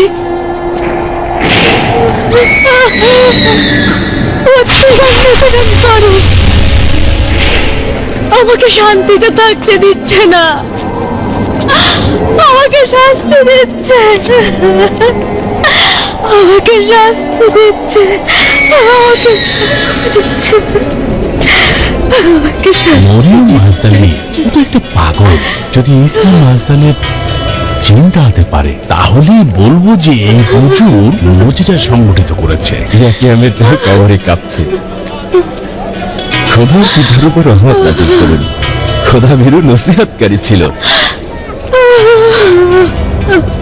আল্লাহ তাআলা তোমাকে জিনের আসর থেকে নাজাত দিয়েছেন।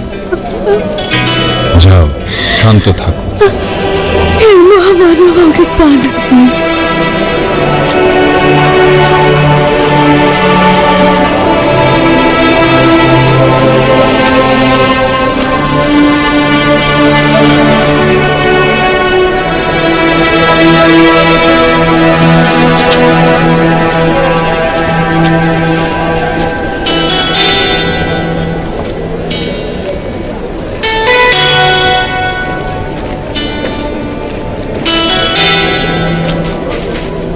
তোমার অশ্রু স্পষ্টভাবে তোমার নিষ্পাপের সাক্ষ্য দিচ্ছে। এখন থেকে তুমি আমাদের সাথী হতে পারো। এই যে ঈসা, আমাদেরকে বলো তুমি কে, যেন এই খবর আমাদের বয়োজ্যেষ্ঠ বুজুর্গ ব্যক্তিদের নিকট পৌঁছে দিতে পারি। তুমি কি ইলিয়া না আর্মিয়ারি, নাকি পূর্ববর্তী কোন পয়গম্বর? বলো বলো, যার জন্য মানুষ অপেক্ষায় রয়েছে, আমাদেরকে সাক্ষ্য দাও।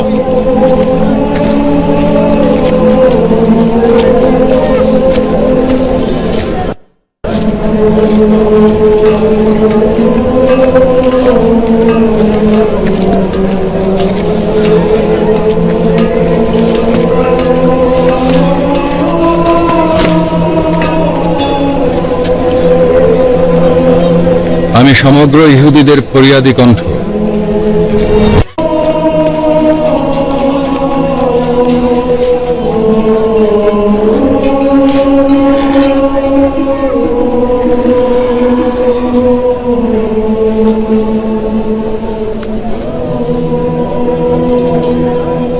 বক ধার্মিকগণ খোদার চিন্তা চেতনা দ্বারা ধ্বংসপ্রাপ্ত হবে।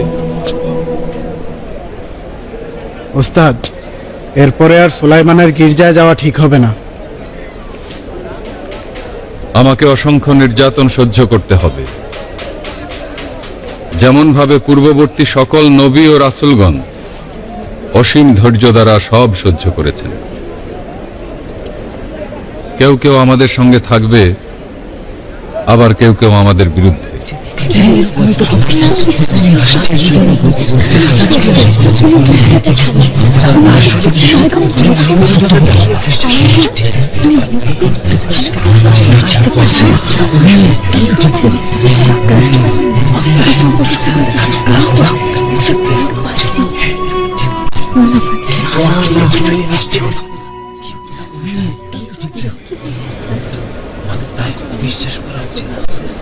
তাহলে বনে ইসরায়েলগণ সিংহাসন থেকে বিচ্যুত হতে চলল এবং আমাদের পবিত্র আল কুদসকে আজ তারা নাপাকি বানিয়ে ফেলল। নিঃসন্দেহে মহান আল্লাহ পাকের তরফ থেকে এর ফয়সালা হবে। বিভিন্ন সহি কিতাবে লিখিত রয়েছে যে সর্বশেষ বাদশাহ বেদিন ও কাফেরদের সঙ্গে বিবাদে জড়াবে এবং বনি ইসরায়েলদের দুর্দশা অপেক্ষা করছে। তাহলে বনি ইসরায়েলদের মুকুট খসে পড়বে। জনগণের অশুভ বেদিন বাদশাহ এসেছিল। জানো তোমরা কে সে? জানতে চাও সে কে? ইতর হেরোদ, যে কিনা নিজেকে মহান হেরোদ হিসাবে উপাধি দিয়েছিল। তার নালায়েক পুত্রদের চেনো তো? ফিলিপ ও হিরোদস। এত সব কিছুকে কি বলবো? যতটুকু মনে হচ্ছে নবুয়ত ও পূর্ববর্তী পয়গম্বরগণ একই সূত্রে গাথা। তিনি খোদার পয়গম্বর ঈসা নাসেরী। চলুন আমরা তাকে খোদাকে সাক্ষী দিতে পারি। এত সব হইচই হট্টগোল কিসের জনাব কুহেস? নাসেরি তার সাঙ্গপাঙ্গ সহ এসেছে। নাসেরি? ওই সেই নির্বোধ ও ঝগড়াটে পয়গম্বর আবারও শোরগোল পাকিয়ে দেবে মনে হচ্ছে জনাব আকসিয়া। হে ঈসা, তোমাকে মুসার সেই পবিত্র কালামের কসম, আমাকে বলো তুমি কে?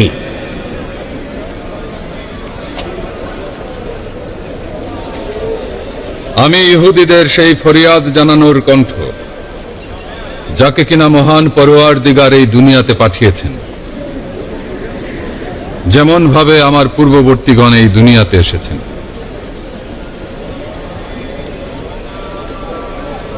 সবার পূর্বে তার অবশ্যই বলা উচিত যে কেন সে আল কুদসের পুরোহিতদের বিরুদ্ধে উঠে পড়ে লেগেছে, এখানে সেখানে হযরত মুসার শরীয়তের খাদেমদের বিরুদ্ধে কথা বলে। জনাব রুবিন দেখি তার দিকে যাচ্ছে। তোমার সম্বন্ধে অলিতে গলিতে লোকে কি বলে তাতে আমাদের কিছু যায় আসে না, কিন্তু অবশ্যই জানো যে মুসার পবিত্র শরীয়তের ব্যাপারে সমালোচনা ও খারাপ কথা বলার জন্য কি মূল্য দিতে হতে পারে। আমি বক ধার্মিকদের বলছি, যদি বক ধার্মিক হয়ে থাকো তাহলে আমার কথাগুলো তোমাদের জন্য। সুস্পষ্ট করে কথা বলো মরিয়ম পুত্র, বক ধার্মিক কারা? যারা লোক দেখানোর জন্য ভালো কাজ করে তারাই হচ্ছে ভণ্ড ও বক ধার্মিক, যে মুখে মুখে খোদার ইবাদত করে কিন্তু দিলে মানুষকে ইবাদত করে আর ইচ্ছে মতো সেটা বলে। এরকম অনুমতি দেওয়া উচিত নয়। তার মুখে যা ইচ্ছা আসবে এবং সেটা বলবে, এরকম অনুমতি দেওয়া উচিত না। ওহে ভাই সব, আমার কথা শোনো। এই লোকটি আসলে শয়তানের বন্ধু।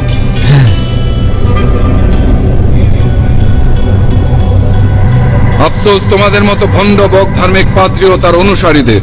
তোমরা সবাই ভণ্ড, কেননা তোমরা মালাকুতে আসমানকে বান্দার সঙ্গে তুলনা করো। তোমরা খোদার মাহাত্ম্য সম্পর্কে জানতে চাও না আর কাউকে জানতে দিতেও চাও না। দংশনকারীগণ। দংশনকারী, ওকে অবশ্যই শাস্তি দেওয়া উচিত। না, আলী জনাবকে আবার হুকুম ব্যতীত ওকে কিছু করা ঠিক হবে না।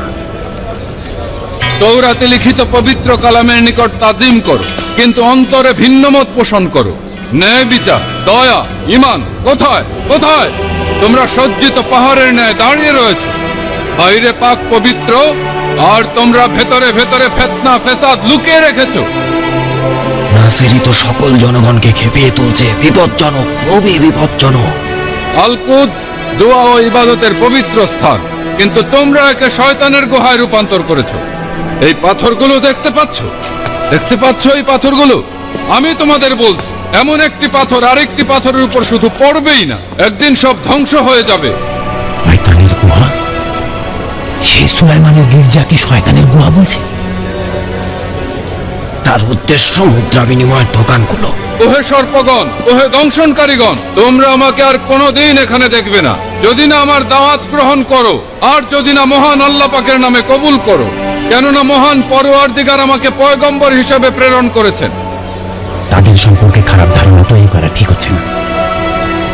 সিন্টর হাদির আমার আর্থিক সচ্ছলতা এই দোকানগুলো দ্বারাই হয়। ওকে চোখে চোখে রাখা উচিত। এই বিদ্রোহীগণ ওমান ও জিলিপদের চাইতে শত গুণ বিপজ্জনক। আজ শনিবার সকল প্রকার কাজ করা হারাম।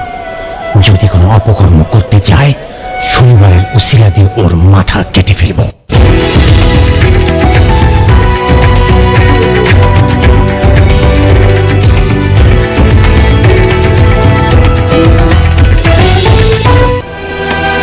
হে নারী, মহান আল্লাহ পাকের নামে সোজা হয়ে দাঁড়াও, যেন এই জামায়াত বুঝতে পারে আমি হক কথাই বলেছি, এবং মহান আল্লাহ পাক চান আমি তার মুখে তোমাদের সাথে কথা বলি।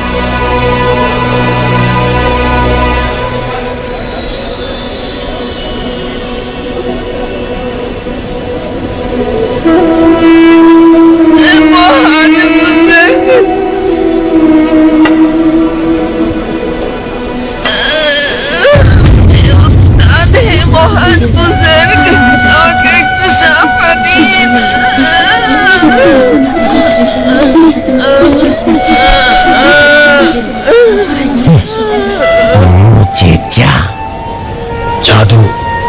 হে জনগণ, এই লোকটি খোদার পাঠানো প্রতিনিধি নয়, কেননা সে সবার সামনে শনিবারের পবিত্রতা ভঙ্গ করেছে।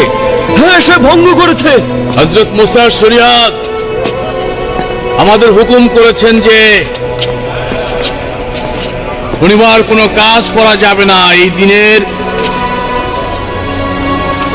পবিত্রতা রক্ষার জন্য সবাইকে আল্লাহর দরবারে শুধুমাত্র ইবাদত বন্দী করেই কাটাতে হবে, কিন্তু সে এই দিনের পবিত্রতা নষ্ট করেছে। আচ্ছা, আমাকে বলো, আমারও জানা উচিত শনিবারে কেন কথা বলা বা দোয়া পাঠ করা অনুচিত। যদি কারো গাধা গর্তে পড়ে যায়, তবে তাকে নাজাত দেওয়া কি উচিত হবে না? নাকি পবিত্র দিন বলে তাকে গর্তেই ফেলে রাখতে হবে? এখন কিছু একটা চিন্তা করা উচিত। মত পার্থক্যটা রোমানদের কাছ থেকে খুব ভালোভাবে শিখেছি। আচ্ছা, এই দিনে ইয়াকুব জারেরের মেয়েকে শাফা দিলে কি শনিবারের পবিত্রতা নষ্ট হবে? এখানেই তোমাদের মতো পাদ্রীদের ভণ্ডামি প্রকাশ পেয়ে গেল। তোমাদের মধ্যে অনেকেই পিপিলিকা দেখে ভীত হয়, কিন্তু বিশালাকার হস্তি দেখে এড়িয়ে যায়।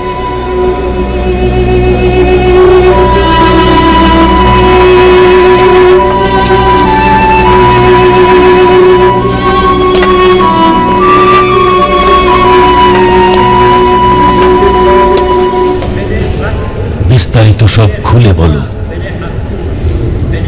বিস্তারিত শুনতে চাচ্ছেন? বিস্তারিত কি শুনবেন? ঈসা তার ওয়াজ দ্বারা এমন পর্যায়ে পৌঁছে গিয়েছে যে সুলাইমানের পবিত্র আল কুদসকে জেরুজালেমের নাট্যমঞ্চ বানিয়ে দিয়েছে। বিশ্বাস করুন, রোমের নাট্যদল পর্যন্ত তার ধারে কাছেও নেই। ভনিতা বাদ দাও, জনাব গামালাইলের এত নাটক শোনার সময় নেই, বুঝতে পেরেছো? জি, 2 দিন পূর্বে ঈসা নাসরি ইউসুফ কাঠুরিয়ার সন্তান একজন জন্ম থেকে বোবা ও বধিরকে আরোগ্য দান করেছে। সবাই বলা বলি করছে যে মরিয়ম মাজদালিয়াকে জিনের আসর থেকে মুক্তি দিয়েছে, আর আজও একজন পূজনারীকে শাফা দিয়েছে, এবং নিশ্চিত শাফা। আগামীকাল হয়তো দেখবেন নতুন কোন জায়গায় গোলযোগ বাঁধাচ্ছে, নতুন ঝামেলা। আর ওই সময় সিনেটর হাদিরিয়ান কি করবেন? বাধ্য হয়ে লোকজনকে বলবো মুক্তিদাতা মসিহ এ ধরাতে আগমন করেছেন। অতিরঞ্জিত করো না। অতিরঞ্জিত? হে মহাপুরুষ, কিসের অতিরঞ্জিত? এটি কি জানেন সিনেটর হাদেরিয়ানদের ধৈর্য খুব শীঘ্রই শেষ হয়ে যাবে?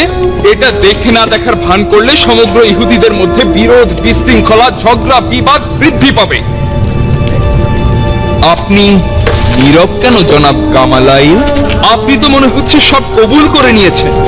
যদি এত সব কাজকর্ম সাধারণ মানুষের মধ্যে সন্ত্রাসী কর্মকাণ্ড বাড়িয়ে দেয়, তখন কি করবেন? কিন্তু আপনাকে বলছি, খোদার কসম, এইবার কিন্তু সব শেষ হয়ে যাবে। আলী জাকিয়াফা, আমি সব সময় আপনার ও আপনার অন্যান্য সিনেটর হাদেরিয়ানদের কল্যাণ চেয়েছিলাম এবং চাই। আর এই কারণেই বলছি, এই লোকটির সঙ্গে দুশ্মনী করে কোনো ফায়দা নেই। যদি তার কথা সত্যি হয় তবে তার সঙ্গে ঝামেলা করা ঠিক হবে না, কেননা এই ক্ষেত্রে আমরা না চাইতে খোদার বিরুদ্ধে যুদ্ধে নামব। আর যদি তার দাবি মিথ্যা হয় তবে এতেও আমাদের কোনো ক্ষতি নেই, কেননা মানুষ অতীতের মতো তাকে নাস্তানাবুদ করে দেবে। তাই তাকে তার মতো করে থাকতে দেয়াই ভালো। নিজের শয়তানি জাদু দ্বারা মানুষকে জাদু করেছে, আমাদের ফারিসি ভাইদের বকধার্মিক আখ্যা দিয়েছে, এবং সুলাইমান গির্জার মুদ্রা বিনিময় ঘরগুলোকে শয়তানের গুহা নামে আখ্যা দিয়েছে। উপলব্ধি করছি। আমার একটা প্রস্তাব রয়েছে। এই লোকটিকে মোকাবেলা করার জন্য রোমানদের সাহায্য নেব। কি? রোমানদের সাহায্য নেব? তুমি কি বলছো এসব? একবার ভেবে দেখেছো মানুষ আমাদের সম্বন্ধে কি ভাববে? সে মরিয়মের পুত্র। হ্যাঁ, রুহুল কুদস থেকে তার গর্ভবতী হওয়ার রূপকথা। ঈসার জন্ম থেকে আজ পর্যন্ত তার সম্পর্কে নানা রূপকথা ও কাহিনী প্রচলিত আছে। জনাব গামালাইল, ওই মুদ্রা বিনিময় কারিগণ ধার্মিক নন। ঈসা নাসেরির কাহিনী কি এর চাইতেও অধিক জটিল? কেন বুঝতে পারছেন না? তার সালতানাত দখল ও বাদশাহী করার ইচ্ছা রয়েছে। জনাব, এত কঠোর হওয়া উচিত হবে না। কোন বাদশাহ? আচ্ছা ঠিক আছে জনাব গামালাইল, যদি জনগণ চায় তাকে বাদশাহ বানাতে, তখন কি হবে? জনগণ ঈসার সালতানাতে পৌঁছানোর বিষয়ে বিদেশি চক্রান্ত থাকতে পারে। বয়োজ্যেষ্ঠ সিনেটর হাদেরিয়ানদের অবশ্যই স্মরণে থাকা উচিত যে ইরানের আহুরা মাজদা খোদার ইবাদতকারী 3 ব্যক্তি হেরোডের সঙ্গে সাক্ষাতে এসেছিলেন। তাকে সুসংবাদ দিয়েছিলেন এই ভূমিতে এমন এক শিশু জন্ম নেবে যে কিনা ইহুদি বাদশাহ হবে। এই শিশুটিকে হত্যার ষড়যন্ত্র করায় হেরোড কি শাস্তি পেয়েছিল তা তো জানো। এখন যদি জনগণ ঈসাকে এই বাদশাহীর উপযুক্ত মনে করে তবে সেটি তাদের জন্য মুশকিল হবে।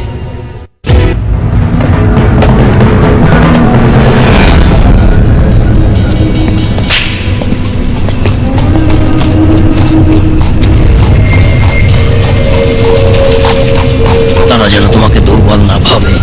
আজ তোমাকে ক্রুশবিদ্ধ করা হবে।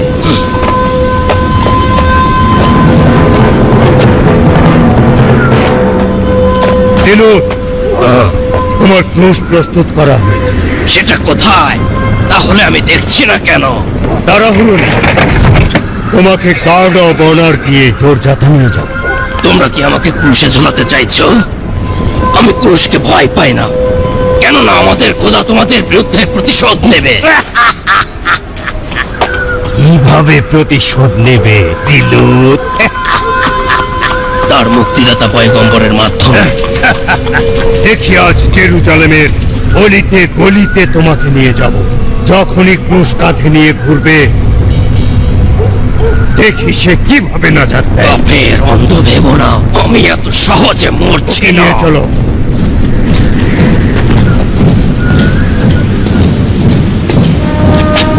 রুফুস, তোমার মেয়েকে নিয়ে চিন্তা তোমার আপাদ মস্তক খেয়ে ফেলছে। এই হাজতীদের আমি নিজেই জোরযাত্রা নিয়ে যাচ্ছি। শুধুমাত্র হেঙ্ককে প্রস্তুত থাকতে বলবে। যখন আমি ফিরে আসব তখন আমি তোমাকে কিন্তু হাসি আনন্দের মধ্যে দেখতে চাই, ঠিক আছে? ঠিক আছে ম্যান্টুস, আমি কি কয়েকদিন বিশ্রাম নিতে পারি? হ্যাঁ অবশ্যই। আমার কন্যা ভীষণ অসুস্থ। সম্ভবত তাকে একজন ভালো চিকিৎসকের নিকট নিয়ে যেতে হবে। বুঝতে পারছি, তুমি তার একটু বেশি খেয়াল রেখো।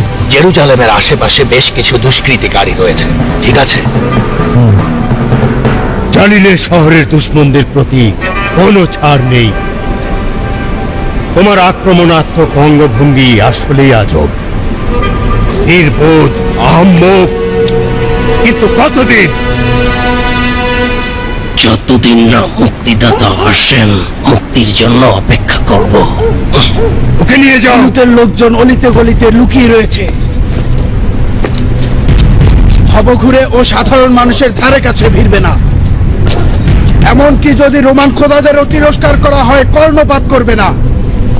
এই হাজতি পালিয়ে গেলে আমার চামড়া তুলে ফেলবে, কিন্তু তার পূর্বে তোমাদের সকলের চামড়া তুলে ফেলবো।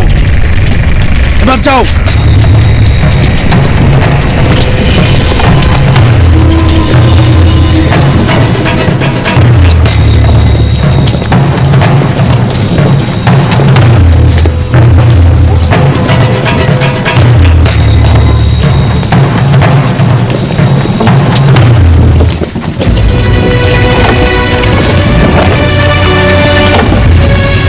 বারাবাস, রোমানগণ পুরাতন দরজা দিয়ে জেরুজালেমে প্রবেশ করেছে। আদেশ। তোমার মতো ছাগলের বিল না হলে কেউ ক্রুশবিদ্ধ হতে চায় না, বুঝতে পেরেছো? আমি আর ভয়? বারাবাস, একজন রোমান লিজিয়নকে কতল করা কি খুবই সহজ। ওই রোমান পাহাড়ের ন্যায় অটল। তুমি কি একটা বোঝো না? আজ একজন জিলুতিকে জোরজাতার টিলায় নিয়ে যাচ্ছে।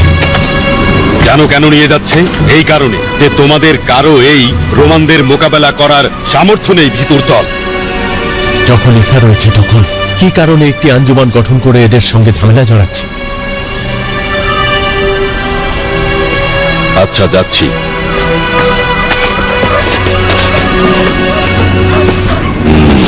ইউসুফ, এরকম আজে বাজে না বকাই উত্তম। তুমি এই সব কুসংস্কারমূলক কথাবার্তা বলে আমাদের মানসিকভাবে দুর্বল করে দিচ্ছ। যদি তোমার দিল এই জালিলের পয়গম্বরের জন্য অস্থির হয়ে ওঠে তবে তার নিকট চলে যেতে পারো। কেন ঝামেলা করছো? আমরা কাজে বিশ্বাস করি। জেরাদ। জি জনাবে আলী। আমাদের লোকদের দিকে খেয়াল রেখো, কাউকে আমাদের জিলুকদের মধ্যে প্রবেশ করতে দিও না। জি অবশ্যই। জালিলের ওই পয়গম্বর এই জওয়ানদের জন্য ভয়ঙ্কর ভাগ পেতেছে।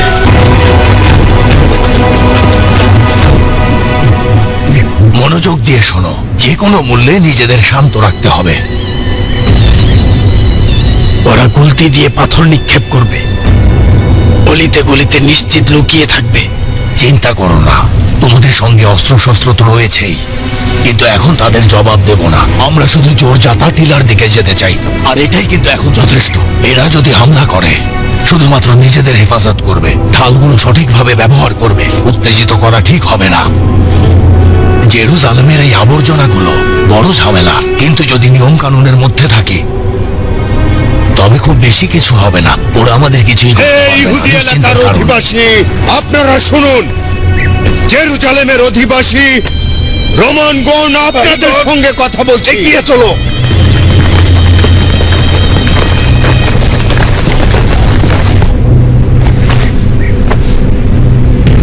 নিজেদের গৃহের দরজা বন্ধ করবে না। কি করবে? কিসের ভয় পাচ্ছ? যে লোকটি রোমান সাম্রাজ্যের বিরুদ্ধে ষড়যন্ত্র করেছে সে এখন আদালতের বিচারের সম্মুখীন হয়েছে। যৌবনে সে অন্তরালে থেকে রোমান সাম্রাজ্যের ধ্বংস চেয়েছে। শহরের কয়েকজন উল্লেখযোগ্য রোমান ব্যক্তিকে কতল করেছে এবং একজন লিজিয়ন অফিসারের উপর হামলা করেছে।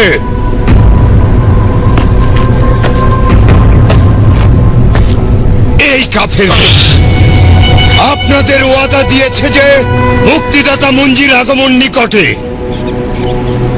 ওর দাবিকৃত মুক্তিদাতা মঞ্জি নাকি ইহুদিদের মহান পয়গম্বর হবে এবং রোমকে ধ্বংস করে দেবে। এই যে এই লোকটির অপরাধ হচ্ছে বিশৃঙ্খলা, অপবাদ, জ্ঞান ও অরাজকতা তৈরি করা। হে জেরুজালেমের জনগণ, আপনাদের নিকট আমি প্রশ্ন করছি, আপনারা শুনুন, মন দিয়ে শুনুন। শুনুন শহরের জনগণ, আপনাদের নিকট জানতে চাই, শহরের এই নিমক হারাম কাফের বিদ্রোহীর জন্য বলুন কি ধরনের শাস্তি দেওয়া যেতে পারে।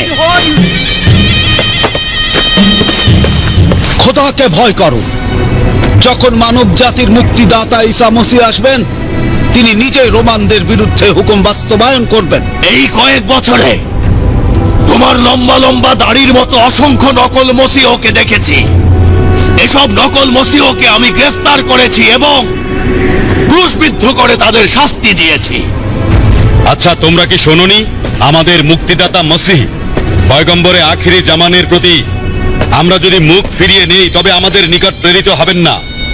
সতর্কতার সঙ্গে সামনের দিকে এগিয়ে চল। নিজেরাই গম্ভীর, অথচ এই জমায়েতকে সঠিক পথে সবক দিচ্ছ। যেদিন থেকে পরওয়ারদিগার এই ভূমিকা হযরত দাউদের জন্য বেছে নিয়েছিলেন, এই পাথরগুলো শেষ দিন পর্যন্ত সন্তানকে ধ্বংস করবে। ভয় পেও না, শুধুমাত্র পাথর। প্রতিহত করো, প্রতিহত করো। আমাদের ফিরে যাওয়া উচিত।